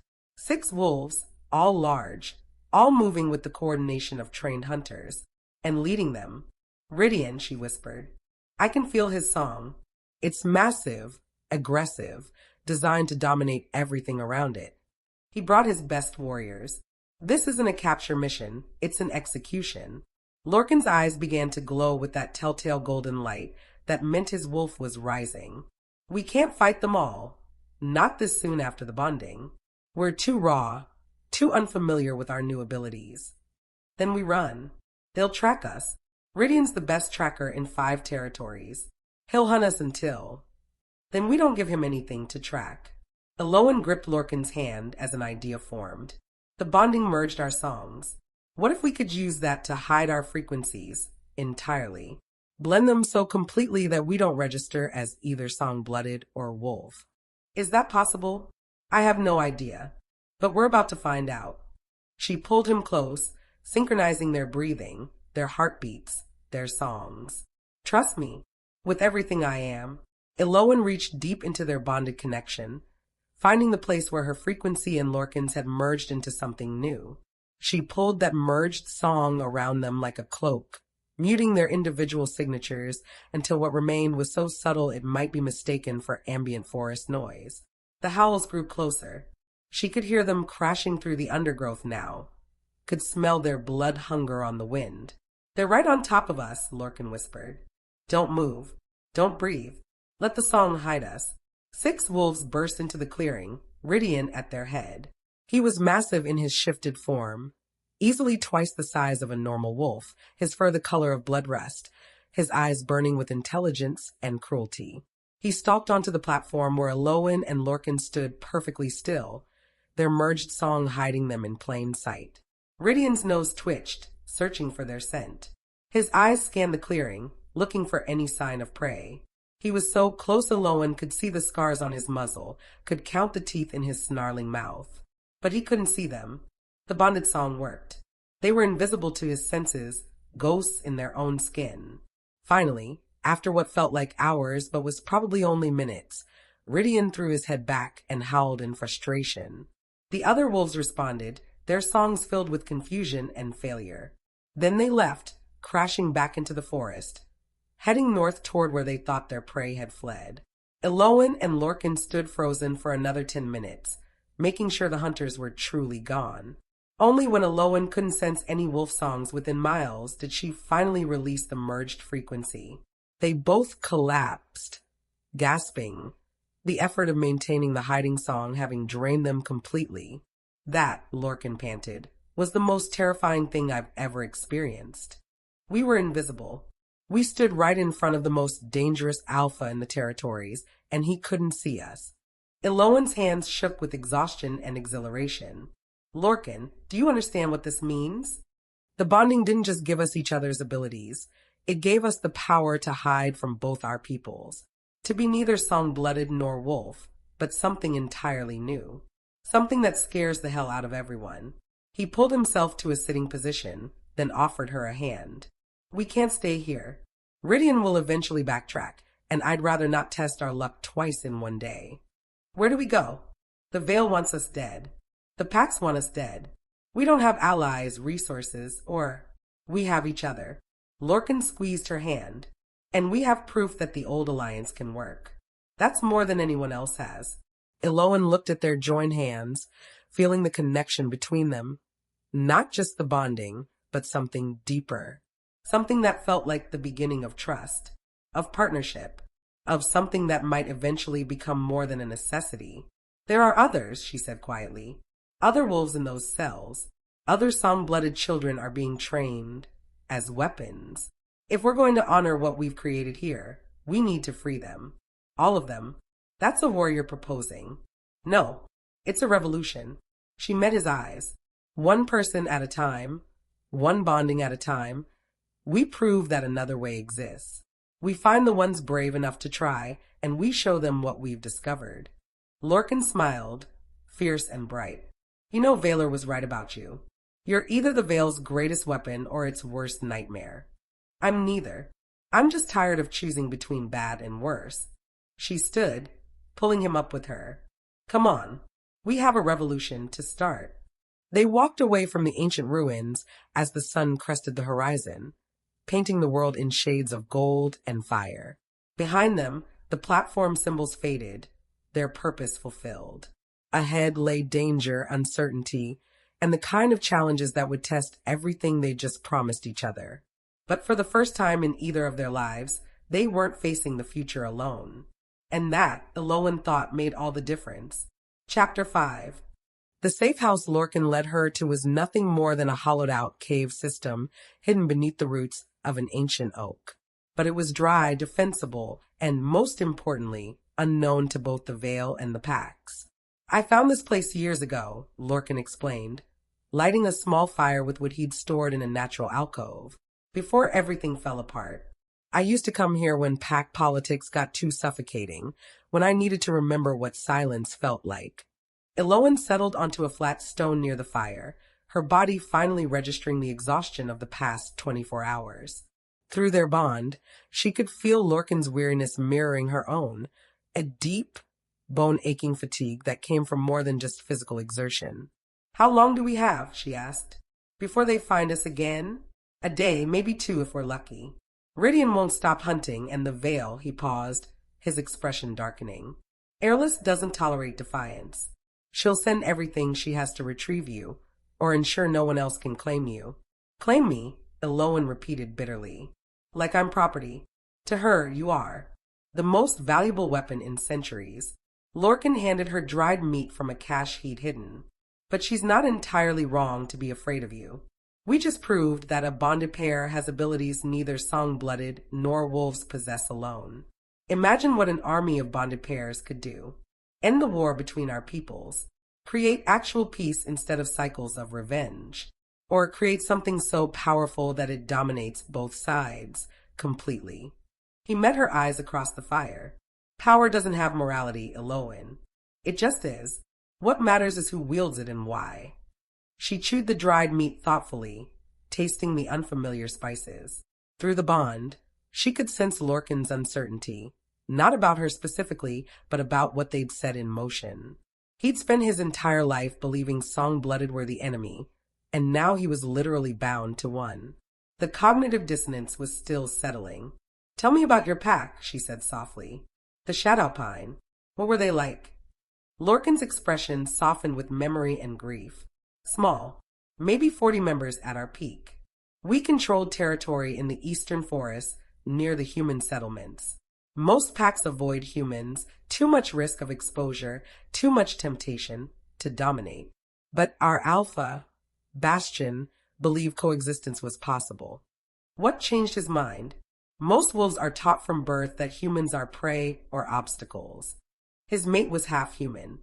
Her mother had been a human woman who'd fallen in love with a wolf, and somehow, impossibly, they'd made it work. When she died giving birth to Bastion's mate, he raised the child himself, half wolf, half human, fully belonging to neither world. Lorcan poked at the fire. Bastion saw what that divided heritage cost her. The way both sides rejected her. He swore his pack would be different, a place where bloodlines didn't determine worth. "That's beautiful," Elowen whispered. It was idealistic. Naive, maybe. But it worked for almost 20 years. We traded with the human villages, protected them from rogue wolves, and taught them which territories to avoid. In return, they shared knowledge, medicine, tools we couldn't make ourselves. His voice cracked slightly. We proved it was possible. That wolves didn't have to be monsters. And then Ridian came. Lorcan's hands clenched. He saw our alliance with humans as a weakness, corruption of wolf purity. He challenged Bastion not just for territory, but for ideology. Bastion fought to protect everything we'd built. Ridian fought to erase it. Through the bond, Elowen felt the memory surfacing. Lorcan's memory, now shared with her. She saw it through his eyes. The challenge circle surrounded by both packs. Bastion, in his prime, was powerful and righteous. Ridian, younger than but no less brutal, his blood rust fur already marked with scars from previous conquests. The fight had been savage. Bastion was skilled and experienced, fighting for the people he loved. But Ridian fought without restraint, without honor, using every dirty tactic to gain advantage. When Ridian finally tore out Bastion's throat, he'd held the dying alpha up for everyone to see. And then he'd spoken words that still haunted Lorcan's nightmares. "This is what happens to weakness. This is what happens to wolves who forget what they are." Elowen pulled back from the memory, tears streaming down her face. "I'm so sorry. Don't be sorry. Be angry. Be furious that someone like Ridian gets to define what wolves should be." Lorcan's eyes burned. "That's why the bonding matters, Elowen. It's not just about peace, alliances, or ending old grudges. It's about proving that the cruelest, most dominating voices don't get the final word on who we're allowed to become." She reached across the fire and took his hand, feeling their merged song pulse between them. "Then we find the others, the ones who want something better, and we show them it's possible. Starting with the wolves still trapped in the Veil's cells, and the song-blooded children being trained to see wolves as nothing but targets." They sat in silence for a moment, the magnitude of what they were proposing settling over them like snow. Two people against centuries of hatred and fear. Two people are trying to rewrite history that both sides had agreed upon. It was impossible. It was necessary. "We'll need help," Lorcan said finally. "Allies who can move in places we can't. Information about the Veil's defenses, Ridian's movements, other packs who might be sympathetic." "Veiler," Elowen interrupted. "He's still inside the Veil, still teaching students the old ways in secret. If we can get a message to him..." "Too risky. Airless will be watching him closely after your escape. Any communication could expose him." "Then what about your scattered pack? The ones who survived Ridian's takeover?" Lorcan shook his head. Most submitted to him. The ones who didn't are in hiding, too afraid to resurface. They won't risk helping me, it'd be suicide. So we're alone. For now. But he paused, tilting his head as if listening to something Elowen couldn't hear. Wait, there's someone nearby. Moving carefully, trying not to be detected, Elowen extended her senses, combining her song blood awareness with the wolf senses the bonding had given her. There, a single figure, perhaps half a mile away, approaching their location with deliberate stealth. Can you tell who it is? She whispered. Female. Young. Her song feels familiar, but I can't place it. Lorcan stood, moving to the cave entrance. She's not trying to hide her approach entirely. More like she's being cautious. Could be a scout for the Veil or Rydian's pack. Or someone looking for exactly what we are. He glanced back at her. Either way, we can't let her find this location. I'll intercept her, find out what she wants. You stay here, stay hidden. Absolutely not. We're bonded, remember? We face threats together. Despite the tension, Lorcan smiled. Stubborn. You knew what you were getting into. They emerged from the cave together, moving silently through the forest. The stranger was closer now. Elowen could hear her heartbeat, smell the nervousness pouring off her in waves. She was definitely young, barely out of adolescence, and terrified despite her attempts at stealth. Lorcan signaled for them to split up, flanking the stranger's approach. Elowen circled left while he went right, and within minutes they had her surrounded. Stop, Lorcan called out, his voice carrying alpha authority despite no longer having a pack to command. State your business. The girl froze, her head whipping back and forth as she tried to locate both voices. She was small, perhaps 16, with dark hair braided in the style Elowen had seen on Vale residents. But her clothes were torn and dirty, and there were bruises on her face that spoke of recent violence. Please, the girl said, her voice shaking. I'm not here to fight. I'm looking for Elowen Thornhart. Elowen stepped into view, keeping her distance. I'm Elowen. Who are you? The girl's eyes widened with relief and hope. My name is Nixra. I was a student at the Vale. Valor sent me to find you. Valor? Elowen's heart lurched. Is he all right? Did they discover he helped me escape? He's alive, but barely. Airless is interrogating everyone who had contact with you, trying to find out who aided your escape.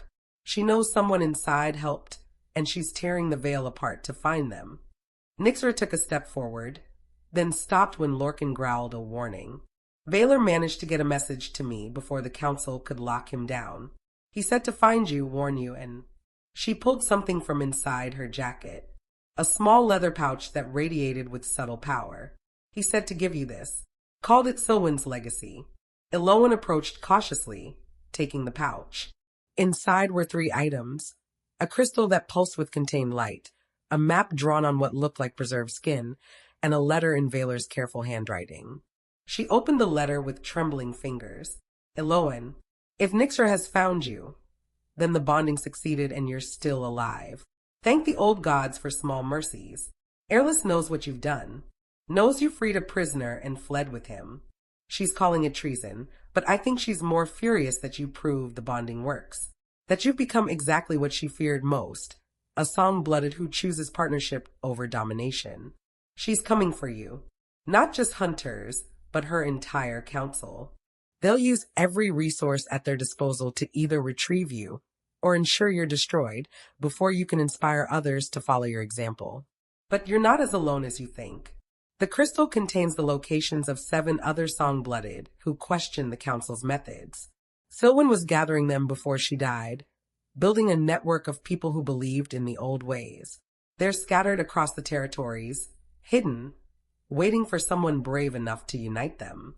The map shows safe routes between locations, places where neither the Veil nor the Pax maintains a strong presence.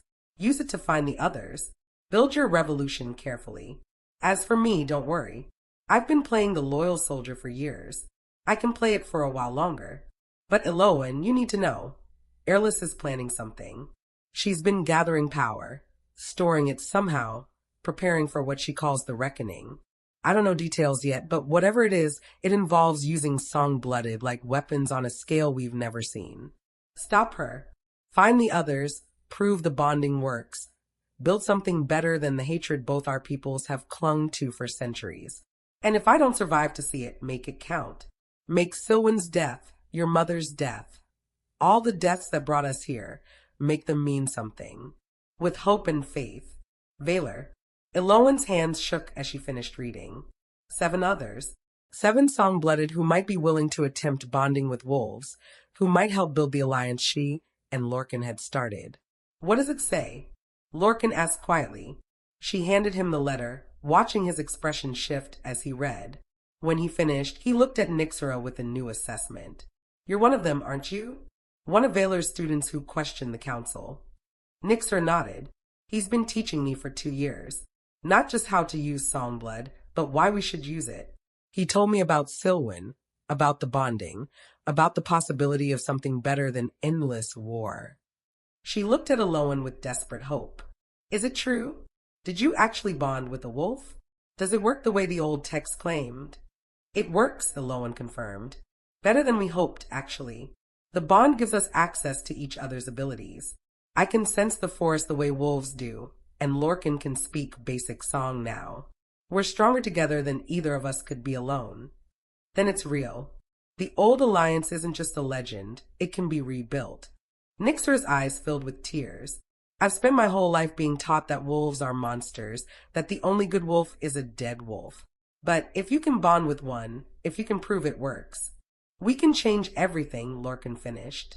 Give both sides an alternative to the hatred they've been taught. But we'll need help, Elowen said. The 7 Valor identified, we need to find them, convince them to try bonding, and do it before Airless can stop us. Nixera straightened, determination replacing fear in her expression. Then I'll help. I know how to move through Veil territory without being detected, and I can identify other students who might be sympathetic. She hesitated. Just promise me something.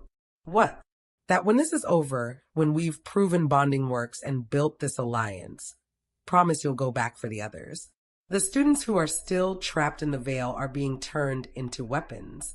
They deserve the same choice you gave that wolf in the cell. Lorcan, Elowen corrected gently. His name is Lorcan. And yes, I promise, we'll free everyone we can, song-blooded and wolf alike. Lorcan studied the map, his expression thoughtful. The first location is 3 days northeast. A song-blooded healer named Oriva runs a sanctuary for injured wolves.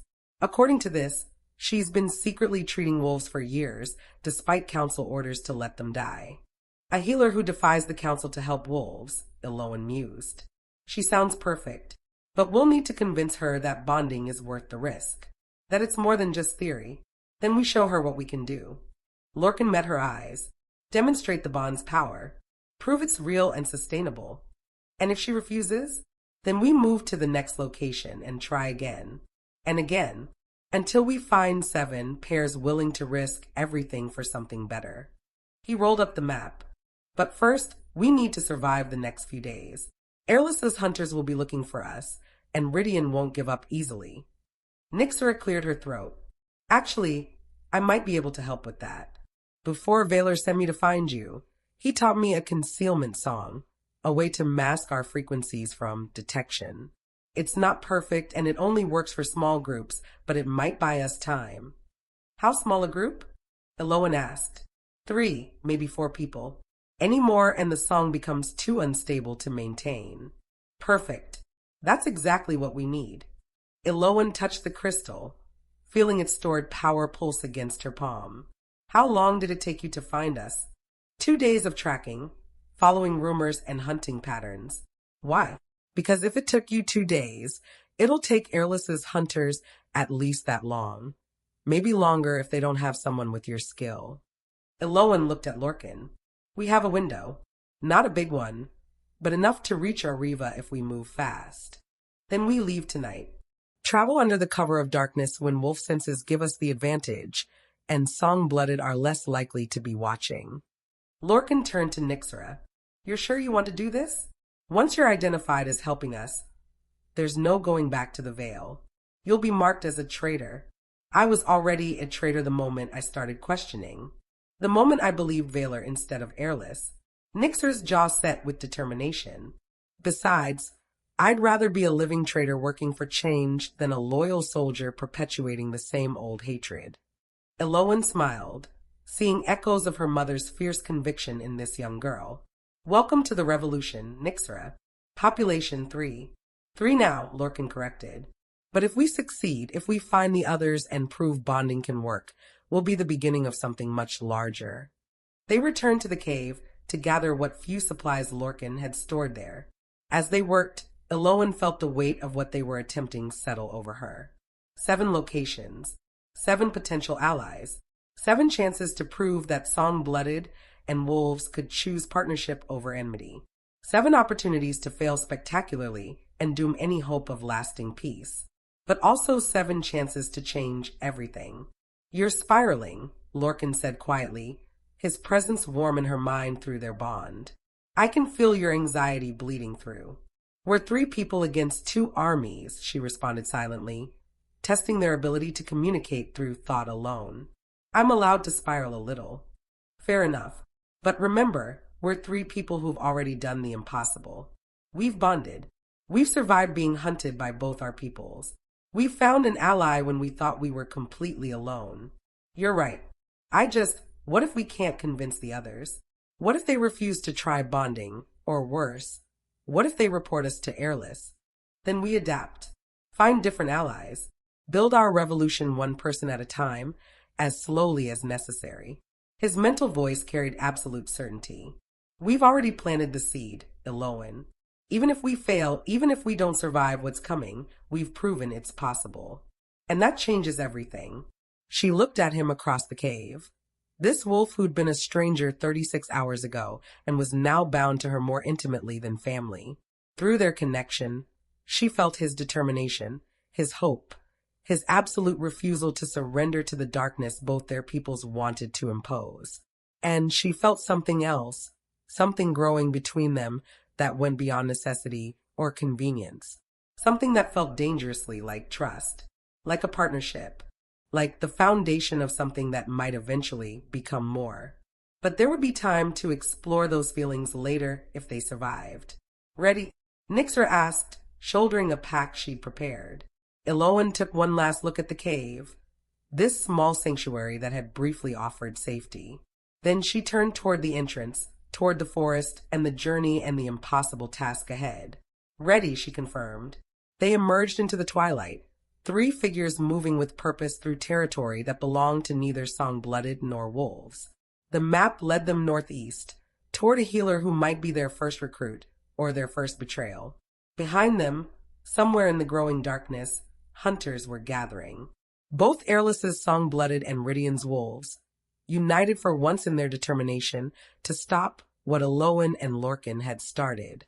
But ahead, 7 potential allies waited. 7 chances to prove the old alliance could be rebuilt. 7 opportunities to change the fate of both their peoples. The revolution had begun, and there was no turning back. Chapter 6. The journey northeast took them through territories Elowen had only heard about in stories. The Blackwater marshes where the ground itself could swallow unwary travelers, the whispering pines where whine through the trees sounded like voices speaking in forgotten languages, and finally, the Thornridge Mountains where Ariva supposedly maintained her sanctuary. They traveled mostly at night, using Nixra's concealment song to mask their presence when they sensed other wolves or Song-Blooded nearby. The young girl proved invaluable. Her knowledge of Veil patrol patterns and her instinct for danger kept them ahead of pursuit more than once. But it was the bond between Elowen and Lorcan that truly kept them alive. On the second night, they encountered a pack of rogue wolves, outcasts who'd been expelled from their territories and now survived by attacking anything weaker than themselves. 6 of them, lean and desperate, their songs discordant with madness and starvation. Run, Lorcan had whispered, positioning himself between Elowen and the approaching threat. I'll hold them off. We fight together, Elowen interrupted, reaching for their merged song. Trust me. She'd spoken a single word, layering it with both Songblood command and the primal authority Lorcan's wolf nature provided through their bond. The word wasn't in any language she knew. It came from somewhere deeper, more ancient. Submit. The rogue wolves had dropped instantly, their bodies forced into submission positions by a command they couldn't resist. Not because Elowen overwhelmed their wills, but because the merged song spoke to something fundamental in wolf nature, the recognition of true authority that transcended simple dominance. They'd left the rogues unharmed but thoroughly cowed, and Elowen had felt Lorcan's awe through their connection. That shouldn't be possible, he'd said. You're not an alpha. You don't have the pack authority. But they submitted like you'd been their alpha their entire lives. The bond gives us something neither song-blooded nor wolves possess alone, Elowen had replied, still shaking from the power that had flowed through her. Access to abilities that shouldn't exist. Now, 3 days into their journey, they stood at the base of a mountain path that wound upward into mist-shrouded peaks. According to Valor's map, Oriva's sanctuary lay at the path's end, hidden among cliffs that would deter most seekers.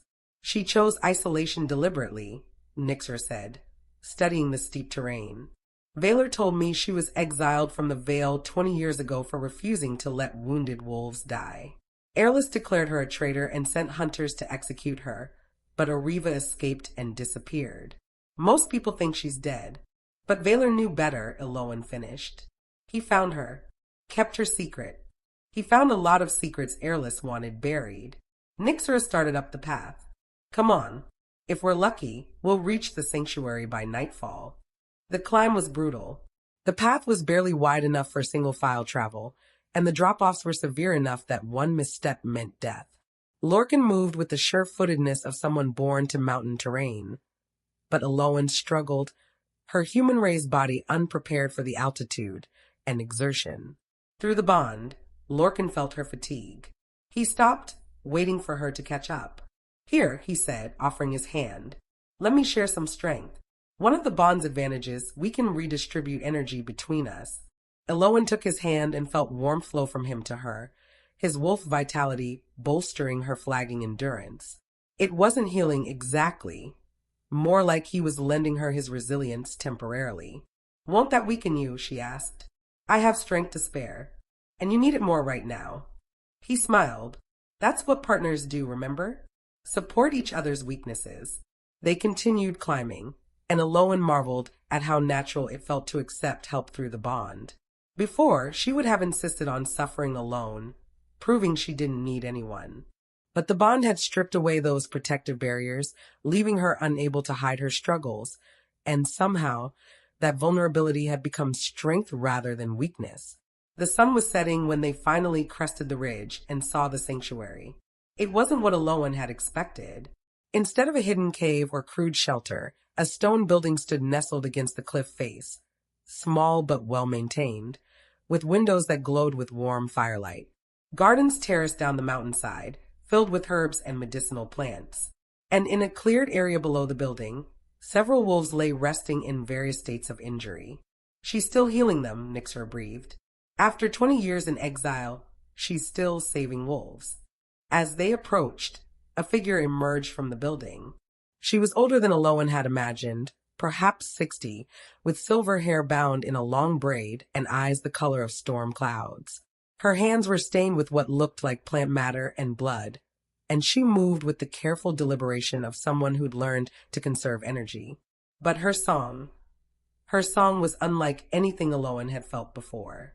Where most song-blooded projected power outward, Oriva's turned inward, creating a resonance that soothed and healed rather than commanded or controlled.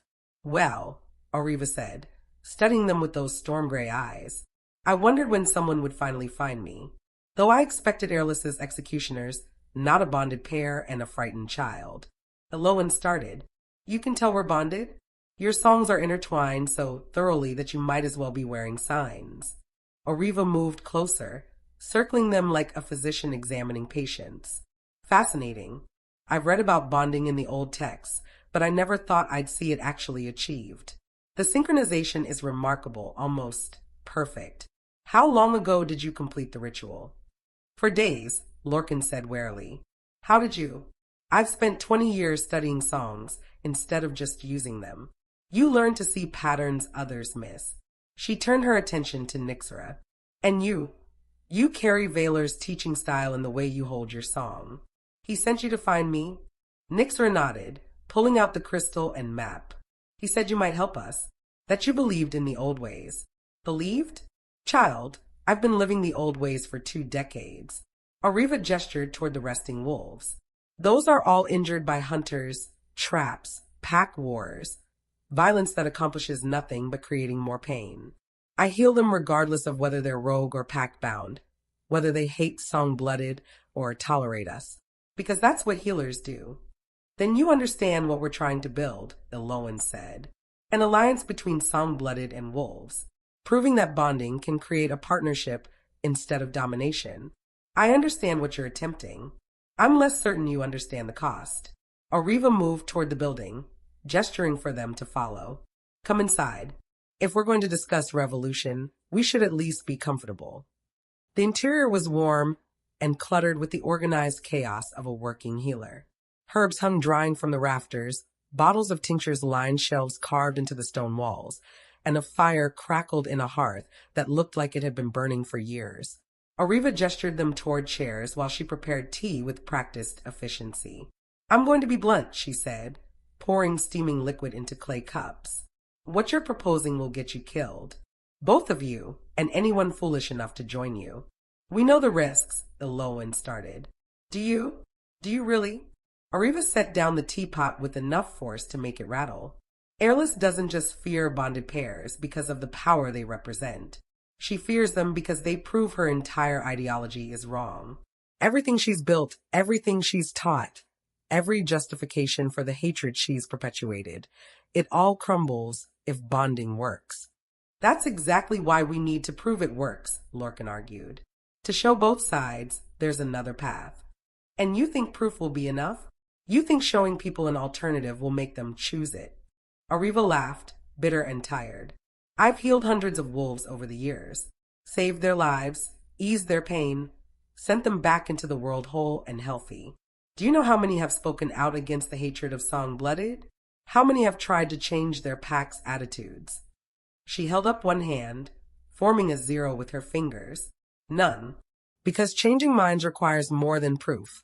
It requires people willing to abandon comfortable hatred in favor of uncomfortable growth. And most people would rather cling to the familiar, even when the familiar is destroying them. Elowen felt the truth of those words settle like stones in her stomach, but she refused to accept them as final. My mother believed change was possible, she said quietly. She died protecting that belief. And I'm not going to dishonor her memory by giving up before I've even tried.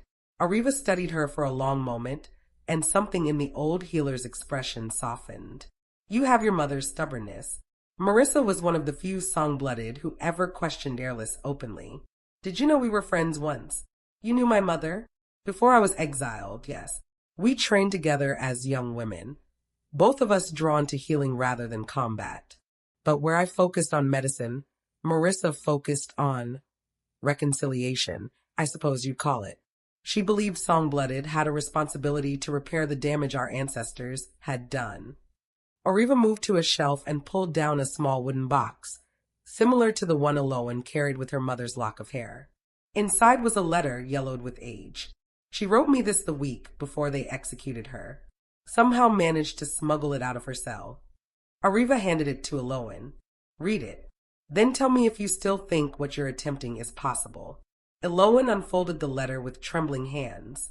Dearest Ariva, by the time you read this, I'll be ash in memory. Airless has declared me a traitor for refusing to surrender my daughter, and the pyre is already being built. I'm not afraid of death. I've made my peace with it. But I am afraid of what becomes of Elowen. She carries the purest songblood in 3 generations. She could command armies, topple kingdoms, and bend the world to her will. And Airless knows it. That's why she wants Elowen so desperately, not to protect her, but to mold her into the weapon our people need to finally crush the wolves completely. I've hidden Elowen where Airless can't find her. Taught her enough to survive, but not enough to be dangerous. Because I believe, perhaps foolishly, that she deserves the chance to choose who she becomes. To decide for herself whether our people's hatred is worth perpetuating. If she finds you someday, if she comes seeking answers about bonding and the old alliance, help her, Ariva. Not because it will succeed, but because the attempt matters. Because trying for something better, even when failure seems inevitable, is how we honor the best parts of ourselves. The wolves are not monsters. The song-blooded are not saviors.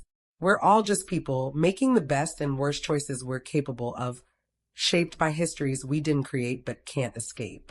Elowen may be the one to break the cycle, or maybe she'll just be another victim of it. Either way, she deserves the chance to try. Tell her I loved her. Tell her that being her mother was the greatest joy of my life. And tell her that choosing mercy over vengeance isn't weakness, it's the hardest kind of strength. With love and hope. Marissa. Elowen's tears fell onto the paper, smudging ink that had survived 20 years. Through the bond, she felt Lorcan's grief mixing with her own, felt Nyxra's quiet witnessing, felt Ariva's ancient sorrow at a friend lost too soon. She knew, Elowen whispered. She knew I'd try this, knew I'd seek out bonding, and she still believed it was worth attempting. Your mother was an optimist to the point of delusion, Ariva said gently, but she was also the bravest person I ever knew. She saw the world as it could be, not just as it was, and she died trying to make space for that better world to exist. Ariva reached across and took Elowen's hand. So yes, I'll help you. Not because I think you'll succeed, but because Marissa would have wanted me to. Because the attempt honors her memory, even if the outcome doesn't. Relief flooded through Elowen. Thank you. You need a wolf willing to attempt bonding with me, Ariva interrupted. I know. I've been expecting this conversation ever since Valor first contacted me years ago about Silwen's research. The question is whether any of the wolves I've healed would be willing to trust a song-blooded that deeply. What about him? Lorcan pointed through the window toward the largest wolf in the recovery area, a massive gray male with intelligent eyes and scars that spoke of many battles survived. Tyrion, Ariva said, former alpha of the Stormcrest pack. He was gravely injured defending his territory from Rydion's expansion 2 months ago. His pack submitted to Rydion rather than fight a war they couldn't win, and Tyrion was left for dead. But you saved him. I found him bleeding out in a ravine and brought him here. He's been recovering ever since, gathering strength for, well, I'm not sure what. Revenge, probably. Most displaced alphas either seek vengeance or die trying. Through their bond, Elowen felt Lorcan's recognition. I know him. Not personally, but by reputation. Tyrion was considered one of the most honorable alphas in the territories. He refused to participate in pack wars and focused on protecting his people rather than expanding territory. Rydion targeted him specifically because that kind of alpha represents everything Rydion despises. Then he might be sympathetic to what we're building, Elowen said. Might understand that partnership offers strength that dominance never can. Or he might see it as ultimate surrender, binding himself to the very beings his people have fought for centuries. Ariva stood. There's only one way to find out. Come on, I'll introduce you. They followed Ariva outside, where the sun had fully set and stars blazed overhead with a clarity Elowen had never seen. The mountain air was crisp and clean, carrying the scent of healing herbs and wolf musk. Tyrion watched their approach with wary intelligence. Up close, he was even more impressive, easily as large as Rydion, but where the bloodrust alpha radiated aggression, Tyrion projected controlled power. His gray fur was silver-shot with age, and his amber eyes held the weight of leadership and loss. Ariva knelt beside him, speaking in the gentle tone healers used with all patients. Tyrion, these are visitors. They have a proposition for you, one that's going to sound insane, but I'd ask you to hear them out before deciding. The great wolf shifted, bones cracking as he took human form. He was perhaps 50 years old, his face weathered and scarred, his body still bearing the marks of recent injury, bandages wrapped around his ribs, a splint on one arm. I know who you are, he said, his voice rough but steady. Elowen Thornhart, daughter of the Song-Blooded, was executed for defying the Veil, and Lorcan, former beta of Shadowpine, whose alpha died at Rydion's hands. His gaze moved between them. What I don't know is why you're traveling together. Why are your songs intertwined? Why do you smell like a pack despite being a different species, entirely? Because we're bonded, Elowen said. We completed the ancient ritual 4 days ago, merged our songs, our strengths, our very natures into something neither song-blooded nor wolf alone. Tyrion's expression didn't change. That's a myth.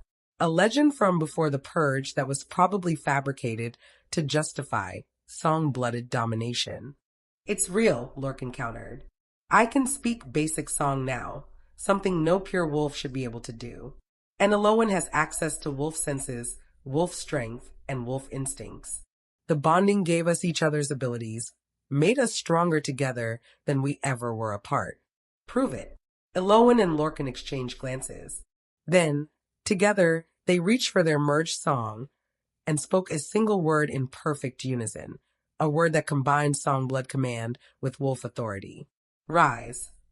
Every injured wolf in the recovery area stood simultaneously, their bodies responding to a command they couldn't resist but didn't fear. It wasn't forced song that overwhelmed their wills. It was something deeper, a resonance that spoke to the ancient alliance between their kinds, the partnership that had existed before hatred tore it apart. Tyrion's eyes widened. That's impossible. You commanded them without breaking them, without forcing submission through dominance. You just asked and they answered. Because the bond creates something new, Elowen explained as the other wolves settled back down, confused but unharmed. Not song-blooded dominating wolves, not wolves suppressing songblood, but partnership, balance, the way it was supposed to be before everything went wrong. Tyrion was silent for a long moment, his expression shifting through shock, disbelief, and finally, cautious hope. Why are you telling me this? He asked. Why reveal yourselves when you could have stayed hidden?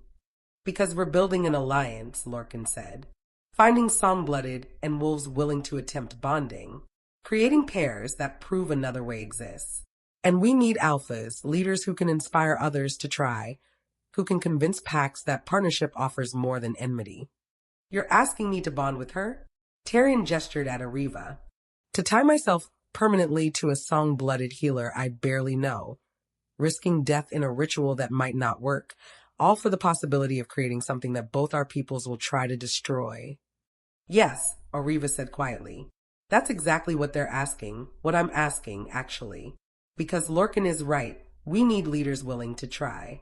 And Tyrion, you've already lost everything to Rydion's vision of what wolves should be. Don't you want the chance to prove there's another way? I want my pack back. My territory. My life before Rydion destroyed it all. And bonding might give you the power to reclaim those things, or at least to ensure no other alpha suffers what you've suffered. Ariva knelt before him, meeting his eyes directly. I've healed you for 2 months, Tyrion, and pieced you back together when you should have died. I've asked nothing in return because that's what healers do. But now I'm asking, trust me enough to try. Let me prove that song-blooded aren't the enemy. We're the solution. Tyrion looked at her, really looked at her, and Elowen saw the moment his resistance cracked. This wasn't just about ideology or alliance. It was about 2 people who'd spent months together, building a connection through the simple act of healer and patient, caregiver and recipient. They already had the foundation of trust. The bonding would formalize it.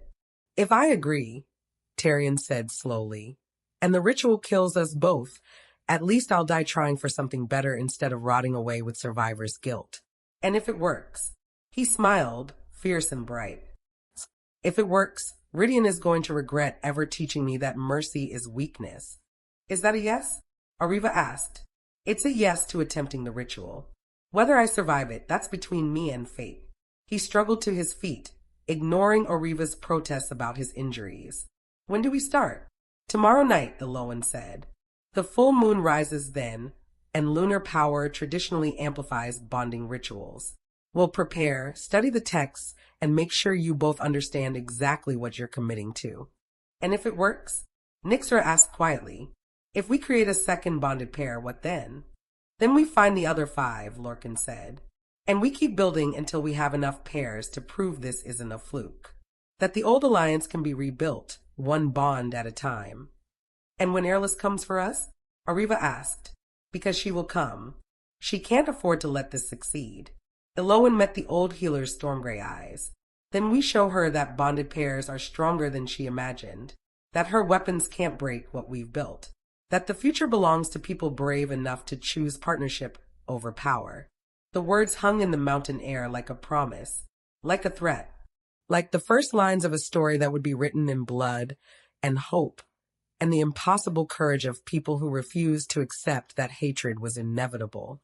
Tomorrow, they would attempt the second bonding, and either they would prove the old alliance could be rebuilt, or they would die trying. But tonight, for just a few hours, they allowed themselves to hope. Chapter 7. The day of the second bonding dawned cold and clear, the mountain peaks crystalline against a sky so blue it hurt to look at. Elowen woke to find Lorcan already awake, standing at the window of the small room Oriva had given them, his expression distant. Through the bond, she felt his turmoil, anticipation mixed with dread, hope tangled with fear that what had worked for them might fail for others. "You're worried," she said softly, moving to stand beside him. "If the bonding fails tonight, if Tyrion and Oriva die because we convinced them to try," he didn't finish the thought. "He didn't need to. Then we'll carry that weight together, just like we carry everything else." Elowen took his hand, feeling their merged song pulse between them. "But I don't think it will fail. Did you see the way they looked at each other yesterday? There's already a connection there. Trust built through months of healing. That's more than we had when we started. We had desperation and compatible frequencies. They have those too. Plus time, plus understanding." She squeezed his hand. "Have faith, Lorcan. In them, in what we're building." A knock interrupted them. Nixer's voice came from the other side of the door. "Oriva wants to see you both. She says there's something you need to know before tonight." They found the healer in her workroom, grinding herbs with methodical precision. Tyrion sat nearby in human form, his injuries clearly improved from yesterday. Oriva's healing work showing remarkable results. "Thank you for coming," Oriva said, not pausing in her grinding. "I've been studying Sylwan's notes on bonding all night, and I've discovered something concerning." "What kind of concern?" Lorcan asked. "The ritual you performed at the ancient ruins was amplified by residual power in that location. Power left over from the original alliances, centuries old and incredibly potent." She set down her mortar and pestle. That amplification smoothed over some of the rougher aspects of merging, made the synchronization easier than it would be normally. Elowen's stomach dropped. "You're saying our bonding succeeded partly because of the location?" "I'm saying it succeeded partly because you had help you didn't know about. The ruins did some of the work for you." Oriva moved to a map spread across her work table. "Most locations don't have that kind of ambient power, which means subsequent bondings will be harder, more dangerous, more likely to fail." "How much harder?" Tyrion asked, his voice carefully neutral. "According to Sylwan's calculations, about 30% is more likely to result in death." Oriva met his eyes. "I won't lie to you, Tyrion. This could kill us both. And unlike Elowen and Lorcan, we won't have ancient magic to help smooth the transition." Tyrion was quiet for a moment. Then he laughed, a sound that started low and built until it filled the room, echoing off stone walls.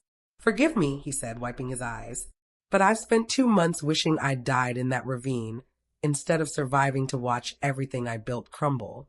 The idea that I might die trying to create something better, it's almost refreshing." "You're insane," Oriva said, but there was fondness in her voice. "Probably, but sanity hasn't served me particularly well lately."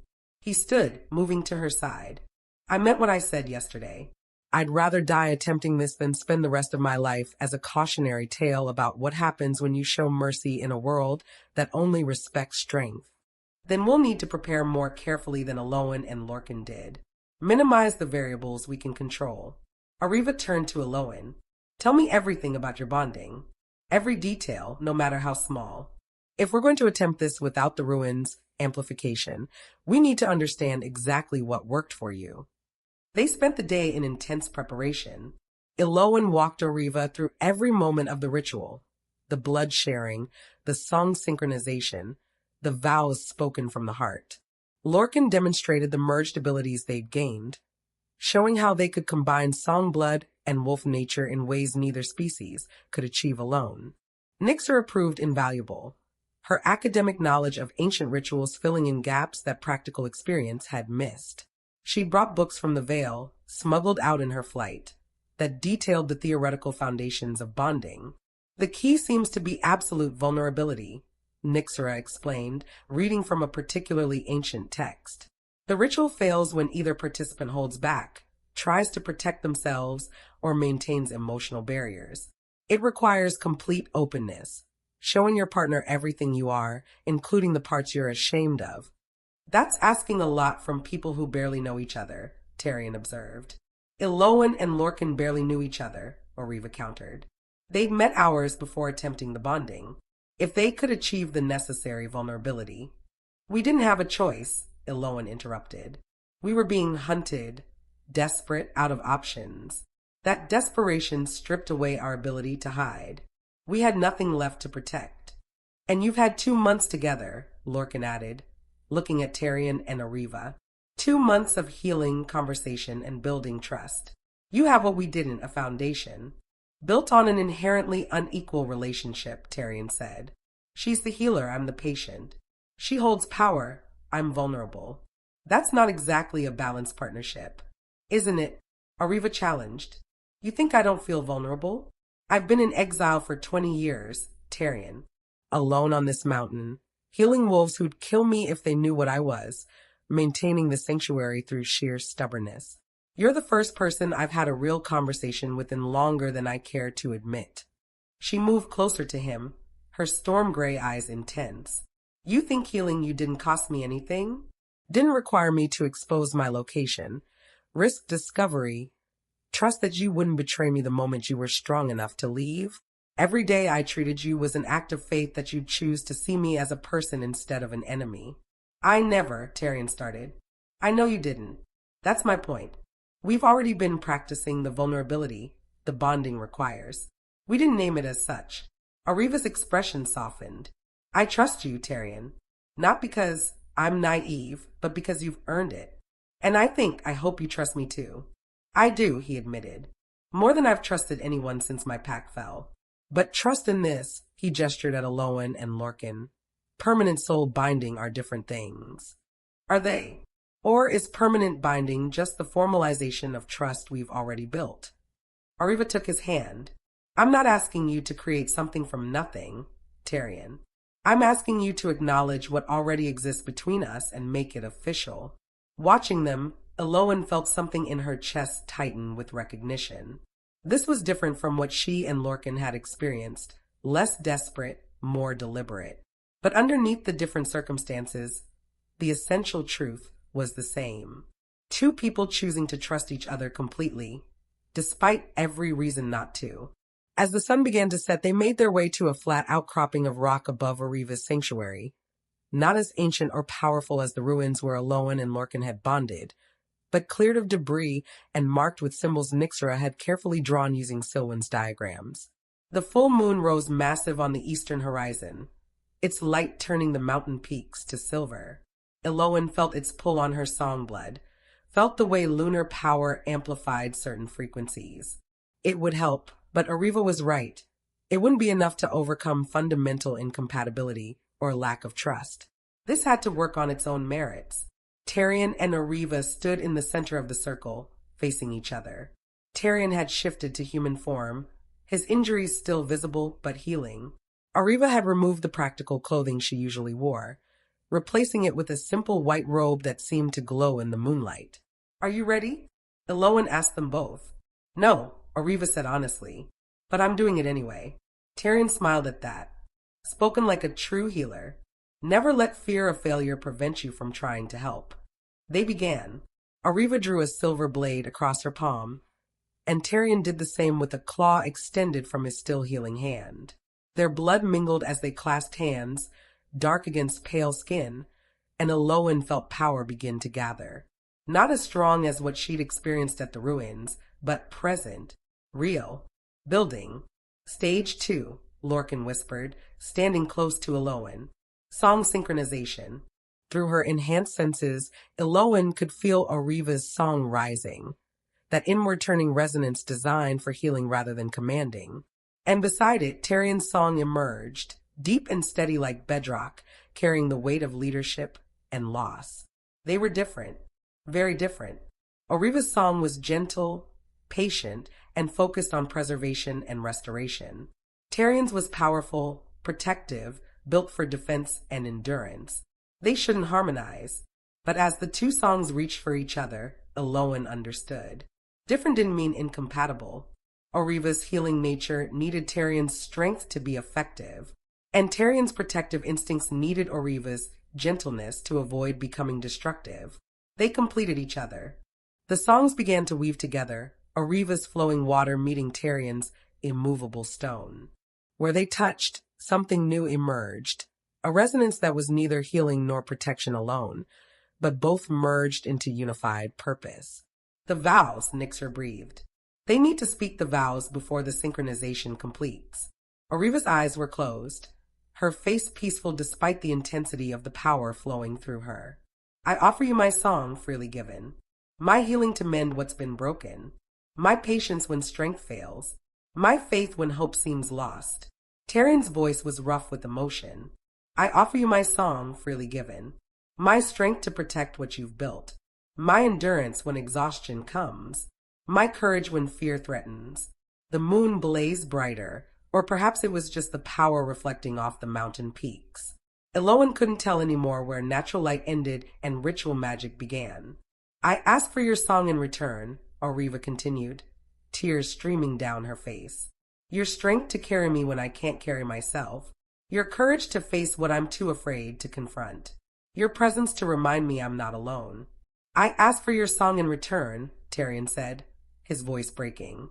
Your healing for wounds that go deeper than flesh. Your patience for mistakes I'll inevitably make. Your faith that I can be better than I've been. The power peaked, and something went wrong. Elowen felt it through her connection to the ritual. Felt the moment where Tyrion's song stuttered, where some part of him pulled back instinctively, not refusing the bond, but protecting himself from complete vulnerability. The synchronization fractured. Oriva screamed as the partially merged songs tore at each other, trying to separate, but unable to disengage fully. Tyrion collapsed to his knees, his body shifting involuntarily, wolf and human forms flickering back and forth as the broken bond disrupted his control. No, Elowen lunged forward, Lorcan right beside her. They reached Tyrion and Oriva, placing hands on both, and Elowen did something she'd never attempted before. She channeled her own bonded power into theirs, using her merged song with Lorcan as a template to show Tyrion and Oriva's songs how to align properly. Listen to me, she commanded, layering authority into every word. Both of you, feel how Lorcan and I harmonize, not by being the same, but by accepting our differences and weaving them together. Let go of protecting yourselves. Let go of fear. Trust the process. Trust each other. Through her connection, she felt Tyrion's resistance, the alpha instinct that said vulnerability was death, that showing weakness was suicide, that complete openness meant destruction. But she also felt Oriva reaching for him through the partial bond, felt the healer's absolute certainty that Tyrion was worth the risk, that together they could create something worth dying for. Tyrion, Oriva gasped, blood trickling from her nose as the broken bond continued to tear at them both. I see your fear. I see the part of you that wants to protect yourself. I'm not afraid of it. I'm not repelled by it. Let me in completely. Let me see all of you, the strong parts and the broken parts and everything between. If you see, Tyrion's voice was anguished, if you see what I've done, the wolves I've killed, the choices I've made, then I'll see them and love you anyway. That's what the bond means, Tyrion. Not pretending we're perfect, but accepting each other's imperfections and choosing connection anyway. Something in Tyrion's resistance crumbled. Elowen felt it. The moment he stopped protecting himself, stopped trying to present only the honorable alpha, and allowed Oriva to see everything. The violence he'd committed, the pack members he'd failed, the shame of surviving when so many hadn't. And Oriva saw it all and didn't flinch, didn't turn away. Instead, her healing song wrapped around his pain like a balm, acknowledging it, accepting it, refusing to let it define him. The fractured bond snapped back together, stronger than before. Light exploded from the circle, not the gentle glow of the ruins, but something fierce and bright that made Elowen shield her eyes. She felt the bonding complete, felt Tyrion and Ariva's songs merge into something unified, powerful, and entirely new. When the light faded, they lay tangled together in the circle's center, both gasping, both alive, both changed. Ariva sat up first, her storm gray eyes now carrying flecks of amber, Tyrion's color bleeding through. She flexed her hands, and Elowen saw muscles that hadn't been there before, the lean strength of wolf physicality enhancing her healer's frame. Tyrion rose more slowly, his injuries visibly healing as Ariva's restorative song worked through their shared connection. And when he spoke, his voice carried a resonance that shouldn't be possible for pure wolves, the layered quality of songblood command. It worked, he breathed. Ariva, I can feel your healing ability. It's like I have access to medicine and restoration I never possessed before. And I can feel your strength, your endurance. My body is rebuilding itself using your wolf healing capabilities. Ariva looked at her hands in wonder. Tyrion, I think I could shift. Not fully, but partially. I can feel the potential there. They stared at each other, and Elowen saw the moment they both realized they weren't just bonded. They were in love. Had probably been falling in love for months without recognizing it, the healer-patient relationship gradually transforming into something deeper. The bond had just formalized what already existed. Thank you, Ariva said, looking at Elowen with tears streaming down her face, for showing us this was possible, for giving us the courage to try. Thank us by helping us convince others, Lorcan said, pulling Elowen close. You're proof now. Proof that the first bonding wasn't a fluke. That the old alliance can be rebuilt. 2 bonded pairs, Nyxer said, wonder in her voice. 2 examples of what's possible. How many more until we have enough to challenge the Vale's authority? Enough to stand against Ridian? At least 3 more, Elowen said, pulling out Valer's map. 3 more locations, 3 more potential pairs. If we can create 5 bonded pairs total, we'll have enough to... A howl split the night air. Then another. And another. Not just wolves, song-blooded too. Elowen felt their songs approaching like a tsunami. Dozens of them converging on the mountain from multiple directions. They found us, Lorcan said, his eyes already shifting to wolf gold. Airless and Ridian both. They've allied to stop us. How many? Tyrion demanded, struggling to his feet. Elowen extended her senses, using her enhanced abilities to scan the approaching forces. What she felt made her blood run cold. 50 song-blooded, maybe more, and at least 30 wolves, Ridian's elite warriors. She met Lorcan's eyes. They're not here to capture us. This is an execution force. We can't fight that many, Ariva said, fear bleeding through her voice. 2 newly bonded pairs against armies? We'll be slaughtered. Then we run, Nyxer said. Hide. Use the concealment song too. No. Tyrion's voice carried absolute authority. We stand. We fight. We show them that bonded pairs are stronger than they imagined. Tyrion, we just completed the ritual minutes ago. We don't even know what we're capable of yet. Then we learn fast. He looked at Ariva and something passed between them. Understanding, determination, love. We run now, they'll hunt us forever. We fight now, we send a message. That the old alliance isn't a weakness, it's the future. And the future won't be intimidated. Elowen felt Lorcan's agreement through their bond, felt his wolf rising to the surface, eager for the fight. And despite the fear coursing through her veins, she felt something else, too. Purpose, certainty, the absolute conviction that this, standing together, fighting for something better, was exactly what her mother had died believing in. Nyxra, Elowen said, her voice steady. Get to cover. If this goes badly, you need to survive to find the others, to continue building what we've started. I'm not leaving you. You're not equipped for this fight, and someone needs to remember what happened here. Someone needs to tell the story. Elowen gripped the young girl's shoulders. Promise me, if we fall, you'll find the remaining 3 locations. You'll build the alliance we couldn't. Nyxra's eyes filled with tears, but she nodded. I promise. But you're not going to fall. You're going to win. and then we'll find the others together. She fled toward the sanctuary as the first attackers crested the ridge. Airless led the song-blooded, her ancient form radiating power that made the air itself shimmer. Beside her stood council members Elowen didn't recognize, powerful, ruthless, utterly committed to preserving the hatred they'd built their lives around. And from the other direction came Rydian, massive in his bloodrust wolf form, surrounded by warriors who'd sworn loyalty to his vision of wolf supremacy. Enemies who'd fought each other for centuries, now united by a common goal. Destroying the bonded pairs before they could prove that another way existed.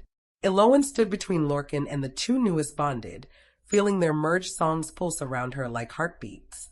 For people against armies, for people trying to change the world, for people who'd chosen love over hatred, partnership over domination, hope over despair. It should have been impossible. But looking at the three people beside her, feeling their determination through the bonds that connected them, Elowen thought maybe, just maybe, impossible was exactly what they needed to be. Together, she asked. Together, they answered as one. And as the armies converged, as moonlight turned the mountain peaks to a silver battleground, the revolution truly began. Chapter 8. The first attack came from Airless herself, a wave of force songs so powerful it should have dropped all four of them to their knees, overwhelming their wills with absolute command. Submit.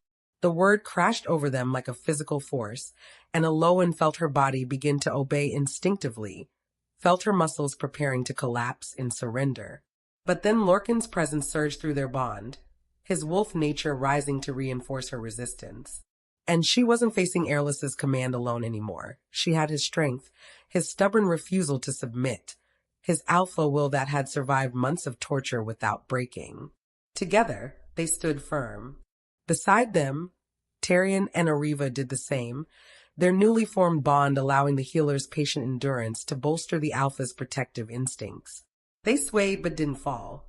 Airless's eyes widened with shock, then fury. Impossible. No one resists my command. No one. Bonded pairs are no one, Elowen said, her voice carrying the layered power of merged song. We're something you forgot existed, something your hatred tried to erase. But we're still here, Airless, and we're not submitting. Not to you. Not to anyone. Rydian chose that moment to attack, his massive form launching toward Tarion with jaws open wide enough to crush a skull. But Tarion, newly bonded, still learning his enhanced capabilities, moved with speed that shouldn't be possible for someone so recently injured. He met Rydian mid-leap, his own partial shift giving him claws and teeth while maintaining human agility. They collided with a sound like thunder, tumbling across the rocky outcropping in a tangle of fur and fury. The other wolves surged forward, and the song-blooded began their assault in earnest. What followed was chaos. Elowen found herself speaking commands she'd never learned, words that came from the merged consciousness she shared with Lorcan, wolf battle instincts combined with songblood precision. She directed wolves away from vulnerable positions, forced song-blooded to hesitate at crucial moments, and created openings that Lorcan exploited with brutal efficiency.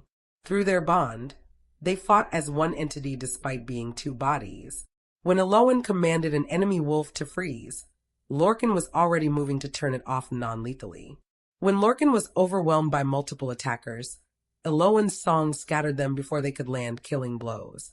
They were beautiful together, terrible and beautiful, but there were still only two people against dozens. Ariva fought differently, her healer's instincts making her reluctant to cause permanent harm. Instead, she used her newfound strength to disable rather than destroy, breaking bones that would heal instead of slashing throats that wouldn't.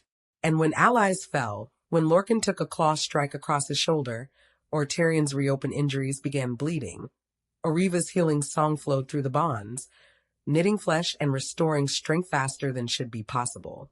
She made them nearly invincible. Nearly, but there were too many. We can't hold them, Lorcan panted, his human form slicked with blood, some his, most belonging to others. There are too many and they keep coming. Then we change tactics, Tarion growled, his voice distorted by partial shifts. Stop fighting defensively.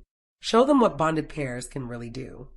Through his bond with Ariva, He pulled on her healing abilities, not to restore himself, but to accelerate his body's natural processes. His muscles expanded, his bones thickened, his already formidable size increasing to something monstrous. And Ariva shocked everyone by shifting. Not fully to wolves, not completely to humans, but something between. Her healer's frame took on wolf musculature. Her hands sprouted claws, her teeth elongated to fangs. She moved with predatory grace that shouldn't exist in someone who'd never been wolf-born. The bonding had given her what 20 years of exile couldn't, the ability to be both healer and warrior. Together, Tyrion and Ariva became a whirlwind of coordinated destruction. His enhanced strength, combined with her newfound agility, created a fighting style that overwhelmed even Rydion's elite warriors. Elowen felt hope surge. Maybe they could do this. Maybe 4 bonded fighters were enough too. Airless's voice cut through the chaos, speaking in a frequency Elowen had never heard before. No command, not for song. Something older, darker, designed specifically to target bonded pairs. Severe. The word hit like a blade made of sound, driving straight into the connection between Elowen and Lorcan. She felt their bond strain, felt the carefully woven songs begin to unravel under Airless's assault. No, Elowen screamed, trying to hold the bond together through sheer will. But Airless was relentless, pouring centuries of accumulated power into that single command. The bond frayed, tearing at the edges, and Elowen felt Lorcan's presence in her mind beginning to fade. They were being separated. If the bond broke completely, they'd both die. Their songs had merged too thoroughly to exist independently anymore. Severing the connection would be like ripping out their hearts and expecting them to keep beating. Through the fragmenting bond, Elowen felt Lorcan's desperation matching her own. They reached for each other, trying to reinforce the connection, but Airless's power was too strong. And then, a song joined theirs, not attacking, not commanding, but supporting. Tyrion and Ariva, their bond still new but stable, channeled power into Elowen and Lorcan's fraying connection. Their merged song acted as scaffolding, holding the damaged bond together while Elowen and Lorcan frantically tried to repair it. "We've got you," Ariva's voice came through the chaotic connection. "You're not alone. Hold on." The 4 bonded pairs merged, not completely, but enough. Their songs intertwined, creating a resonance that pushed back against Airless's assault. For became 2, 2 became 1, and suddenly Elowen understood. This was what the old alliance had been. Not just individual bonded pairs, but networks of pairs supporting each other, their merged songs creating harmony too complex and powerful for any single enemy to break.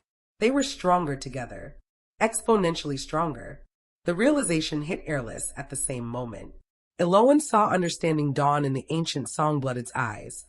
Understanding followed immediately by absolute terror. Because if 2 bonded pairs could support each other like this, what would 5 pairs be capable of?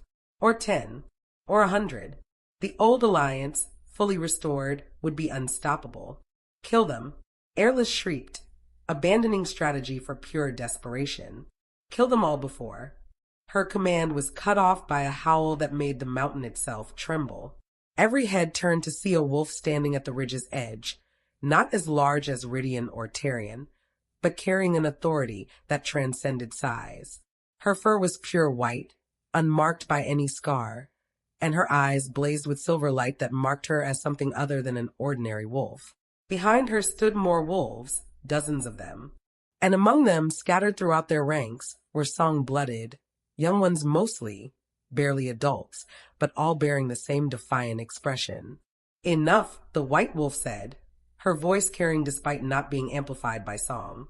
She shifted to human form, revealing a woman perhaps 30 years old, with that same white hair and silver eyes. "Airless, Rydion, this ends now." "Kaylee's," Ariva breathed, "but you're supposed to be dead." "Executed alongside Silwen." "I escaped. Barely. Silwen sacrificed herself to buy me time to run." The white wolf, Kaylee's, moved down the slope, and the wolves and Songblooded behind her followed. "I've spent 7 years gathering others like me. Wolves who want peace. Songblooded who question the council's hatred. We've been watching, waiting for the right moment to reveal ourselves. She gestured to the forces behind her. There are 40 of us. 20 wolves, 20 song-blooded. We haven't all bonded yet. The ritual is too dangerous to attempt without guidance.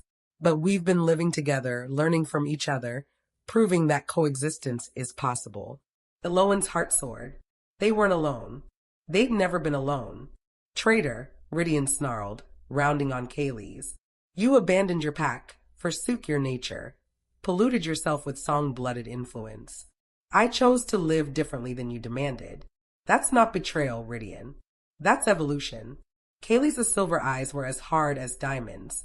You killed my alpha, destroyed my pack, declared anyone who wouldn't submit to your vision of wolf purity as weak and expendable. Well, I survived your purge, and I've built something better. She turned to address both armies, Airless's song-blooded and Rydian's wolves. All of you, look at what you're doing. You're so committed to hating each other that you've allied together to destroy the very people trying to end the hatred. Do you not see the insanity of that? There can be no peace with wolves, Airless declared. They're animals, brutal, instinct-driven. Like Tyrion? Kaylee's interrupted. Who's known across 5 territories for his honor? Who refused to participate in pack wars because he believed protecting his people mattered more than expanding territory. Or like Lorcan, who tried to hold his scattered pack together through compassion instead of dominance. She turned to Rydian. And you claim song-blooded are manipulative, cruel, and use their abilities to dominate and control. Is that Ariva? Who spent 20 years in exile healing wolves who'd kill her if they knew what she was? Or Elowen, who had every reason to hate wolves after watching her mother burn, but chose to seek alliance instead of vengeance? They're exceptions, Rydian growled. Outliers who? We're all outliers. Kaylee's voice cracked like a whip. Every single one of us has, at some point, chosen to be different from what our people demanded, has questioned the hatred we're taught from birth. I wondered if maybe, possibly, there's another way. She moved to stand between the 4 bonded pairs and the approaching armies. I'm giving you all a choice. Right now, walk away. Go back to your territories, your councils, your packs. Keep living the way you've always lived, perpetuating the same cycles of violence and vengeance. Or stay. Join us. See if maybe you're brave enough to try for something better. The silence that followed was absolute. Elowen watched as Airless's song-blooded and Rydian's wolves looked at each other, looked at the bonded pairs, and looked at Kaylee's mixed group of former enemies living peacefully together. Then, one by one, choices were made. A young song-blooded woman stepped forward from Airless's ranks. I'm tired of being taught to hate. I want to try. A wolf from Rydian's elite guard followed. My brother died fighting song-blooded. I don't want to die fighting them, too.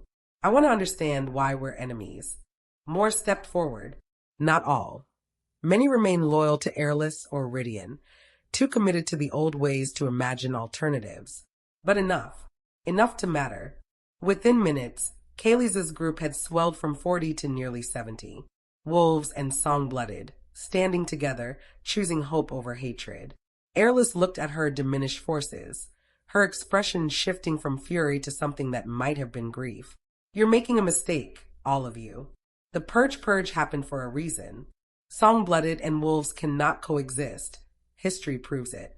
History proves we couldn't coexist the way we were trying before, Elowen countered. But bonding changes everything.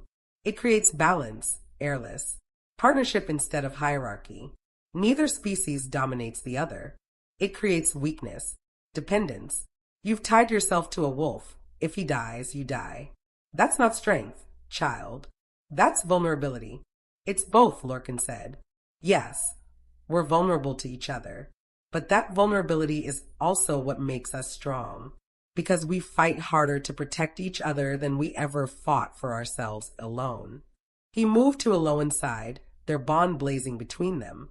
You taught us that power comes from domination, from being stronger, harder, and more willing to be cruel than our enemies. But you were wrong. Real power, the kind that lasts, the kind that builds instead of destroys, comes from connection.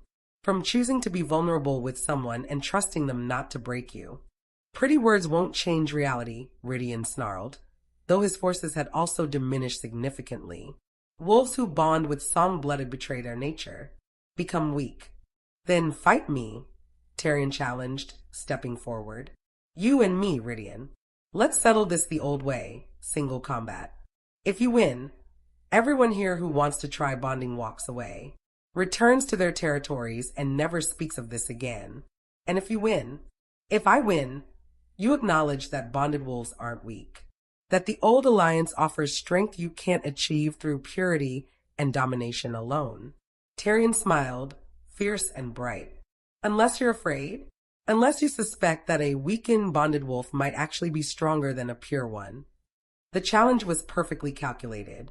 Ridian couldn't refuse without appearing cowardly, and his entire authority rested on the belief that he was the strongest, most dominant wolf in the territories. Accepted, Ridian said, his voice cold.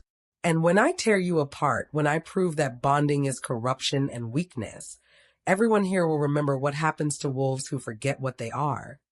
The two alphas faced each other in the center of the outcropping, the armies pulling back to form a circle. Elowen felt her heart racing, felt Oriva's fear for Tyrion bleeding through the connected bonds. He's still injured, Oriva whispered. The bonding helped, but he's not fully healed. Ridian is fresh, strong. Tyrion has you, Elowen countered. Your healing is working through him constantly, restoring strength faster than Ridian can drain it. And he has something Ridian doesn't, a reason to fight that goes beyond dominance. Love, Lorcan added quietly. He's fighting for you, Oriva, for the future you're building together. That's stronger than any alpha authority. The fight began. Ridian struck first, his massive bloodlust form moving with the speed of a predator who'd killed hundreds. His jaws closed on air where Tyrion's throat had been a moment before. The older wolf moving with enhanced agility the bonding had granted. They circled each other, testing, probing for weakness. Then Ridian lunged again, and this time connected, his claws raking across Tyrion's ribs, drawing blood. The older alpha stumbled, and Ridian pressed his advantage, driving Tyrion backward toward the outcropping's edge. Through the bond, Elowen felt Oriva's panic spike, felt the healer desperately pushing her song through their connection, trying to accelerate Tyrion's healing even as Ridian inflicted more damage. But Tyrion wasn't fighting alone. Every wound Ridian inflicted healed almost immediately, Oriva's abilities working overtime to keep her bonded partner in the fight. And every time Ridian thought he had the advantage, Tyrion would counter with strength that seemed to come from nowhere, because it wasn't coming from nowhere. It was coming from Oriva, their merged song allowing them to redistribute power as needed. The fight that should have lasted minutes stretched into a brutal, exhausting stalemate. Ridian began to realize he wasn't fighting just Tyrion. He was fighting both halves of a bonded pair. And slowly, inexorably, that realization turned to fear. What are you? Ridian panted, blood dripping from multiple wounds. You should be dead. I've torn you apart 3 times over. I'm what wolves were always meant to be, Tyrion said, his voice carrying Oriva's healing resonance beneath his own rough tone. Not alone, not isolated by pride and dominance, connected, supported, part of something greater than individual strength. He struck, not with claws or teeth, but with song. Tyrion spoke a word that carried both his wolf authority and Oriva's healing magic, and Ridian's legs collapsed beneath him, muscles temporarily paralyzed by a command that went deeper than conscious will. The bloodlust alpha fell, and Tyrion stood over him, jaws at his throat. Yield, Tyrion commanded. Acknowledge that bonding doesn't make us weak. That connection is strong. For a moment, Elowen thought Ridian would refuse, would choose death over admitting he was wrong. But then she saw something flicker in his eyes.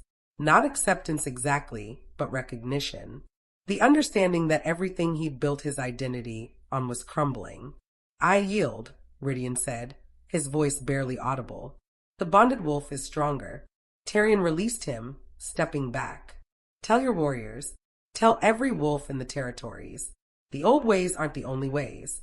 Partnership offers power that dominance never can. Ridian struggled to his feet, his expression caught between humiliation and something that might have been relief.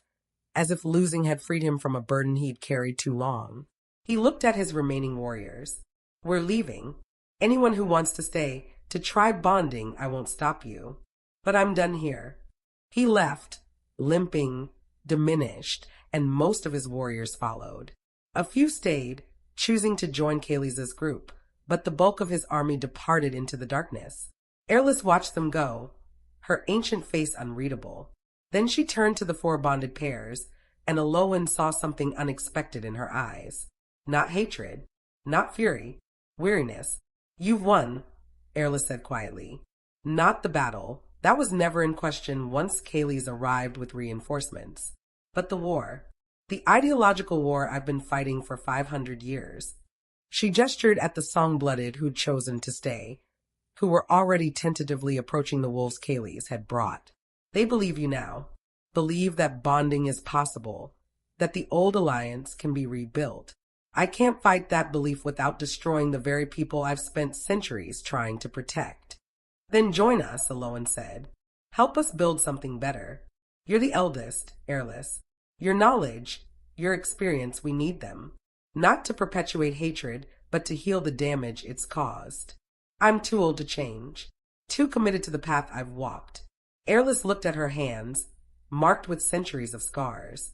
I watched the purge happen, child. Watched wolves slaughter song-blooded children because they carried the wrong bloodline.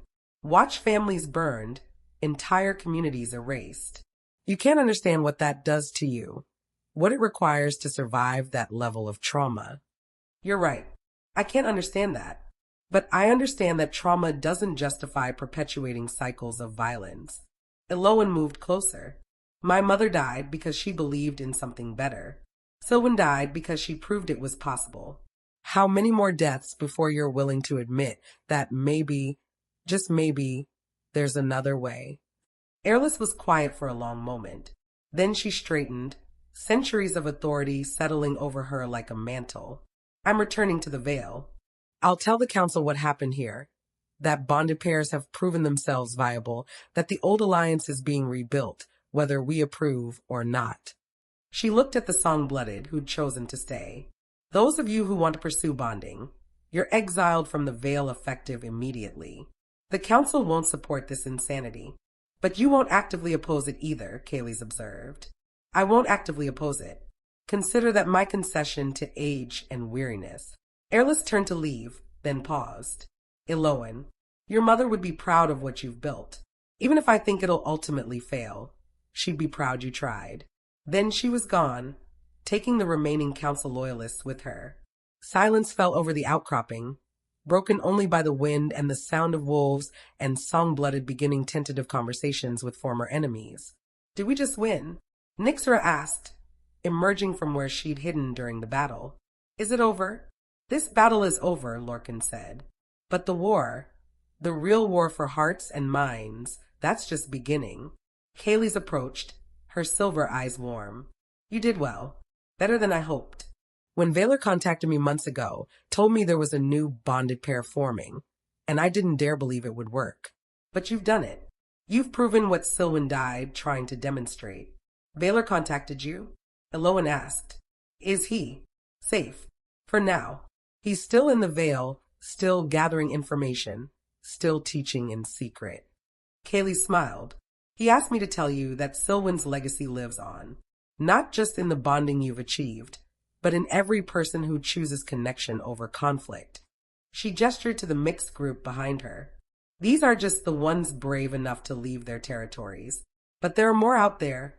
Wolves questioning Rydian's doctrine, song-blooded doubting Airless's teachings. They're waiting for proof that another way exists. And now we can give them that proof. How many potential bonded pairs do you think we could create? Tyrion asked. In the immediate future? Maybe 10, 15 pairs from the people here and the 3 remaining locations on Valor's map. Kaylee's pulled out her own map, more detailed than Valor's, marked with dozens of locations. But long term? If we build sanctuaries, create safe spaces for bonding attempts, and spread the word that the old alliance is being restored. Her smile widened. Hundreds, maybe thousands over time. Enough to completely reshape how our peoples interact. Elowen felt hope surge through her chest, so powerful it almost hurt. They'd done it. Against impossible odds, they'd survived, they'd proven bonding worked, and they'd found allies willing to continue building what she and Lorcan had started. "We need to establish a permanent base," Oriva said, her healer's mind already organizing. "Somewhere defensible but accessible. A place where wolves and song-blooded can come to learn about bonding, to attempt it safely, to train in using their merged abilities." "Here," Kaylee suggested. "Oriva's sanctuary is already established, already hidden. We can expand it, build it into something larger. Call it," she paused, considering. "Call it Haven.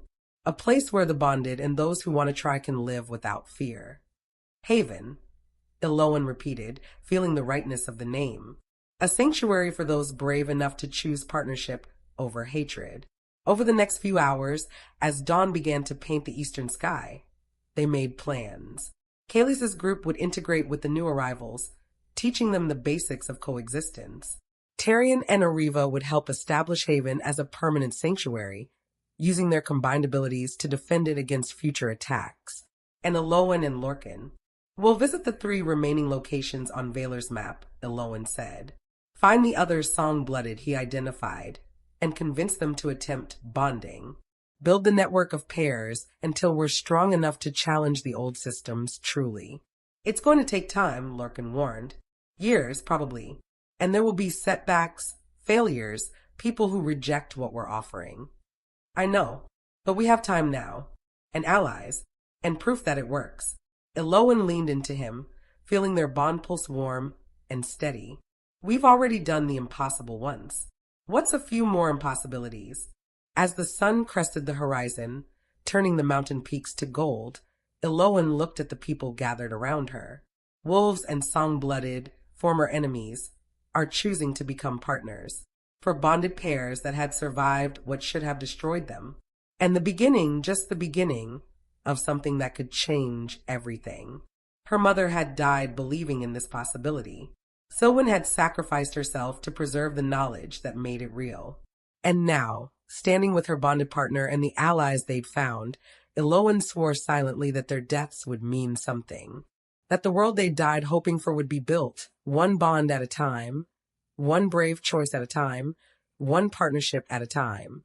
The revolution wasn't over. It was just beginning. And this time they were winning.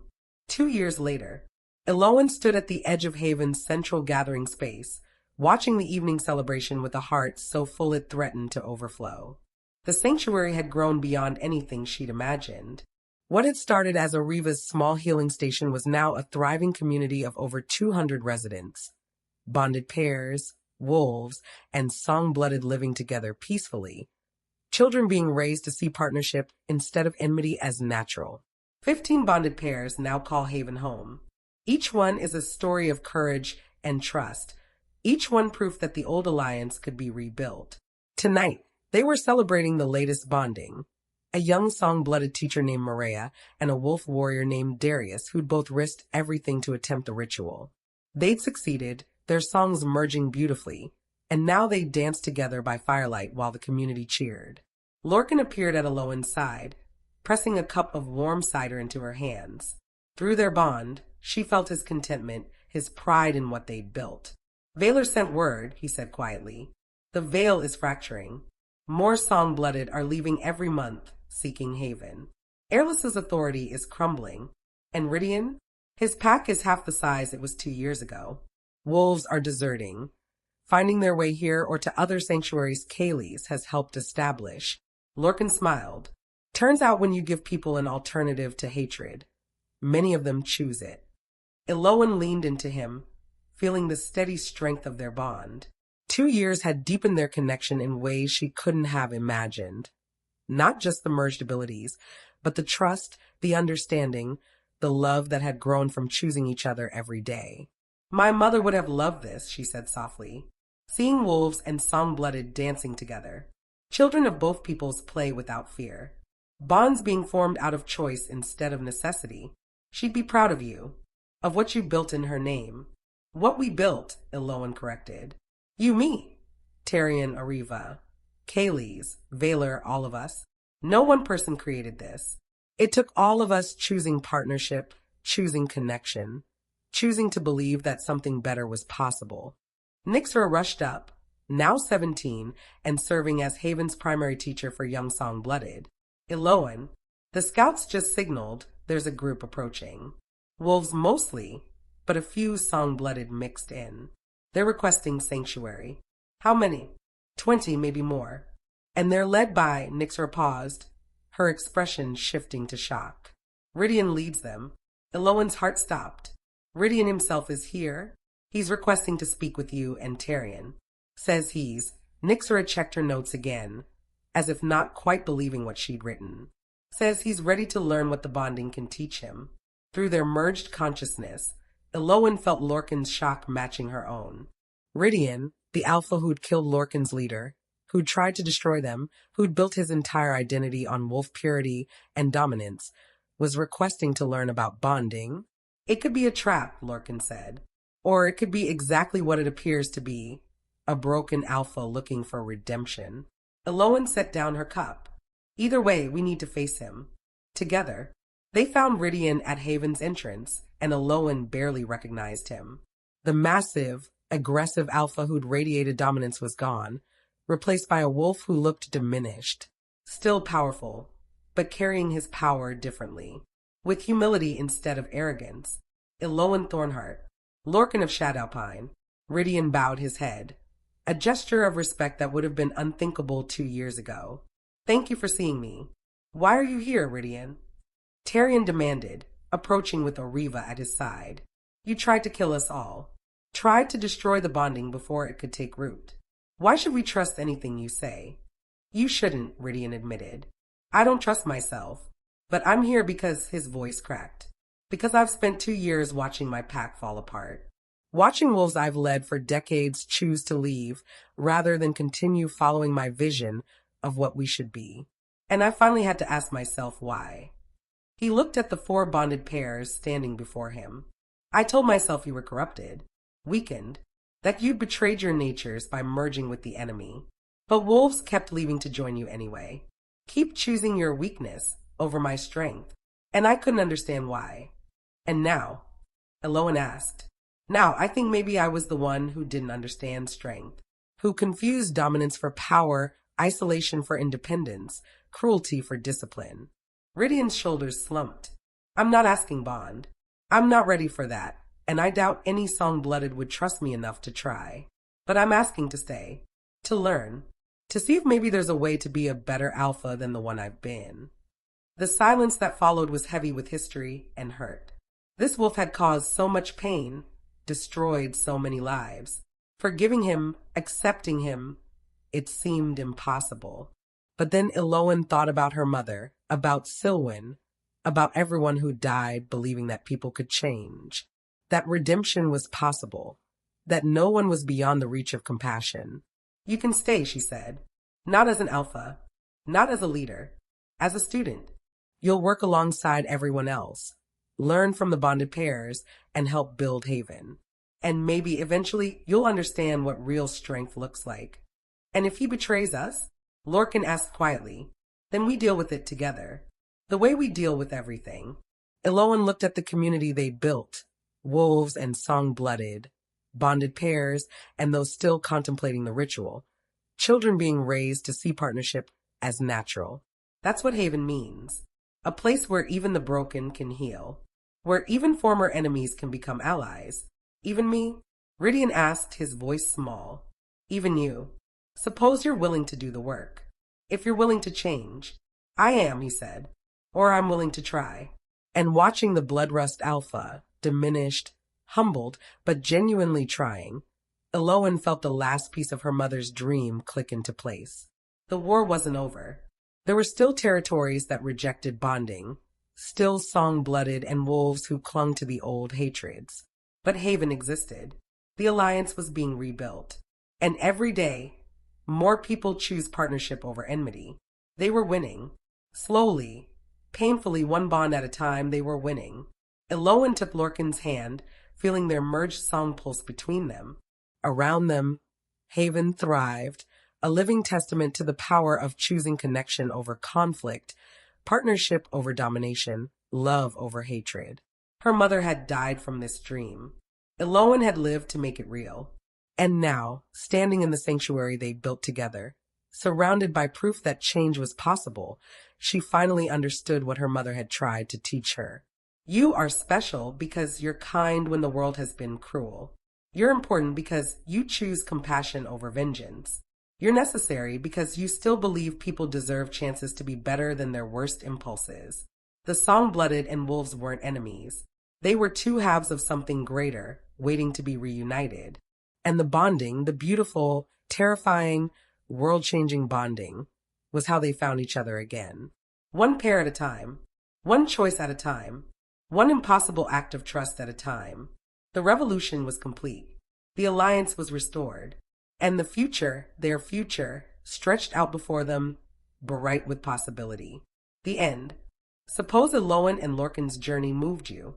If their choice to trust despite every reason not to resonate with your own battles against isolation and fear, don't let their story end here. Subscribe, because more tales are waiting to be told. More wolves and song-blooded find each other in the darkness. More impossible partnerships prove that love is stronger than legacy hate. Comment below and tell me, what would you sacrifice for a chance at something better?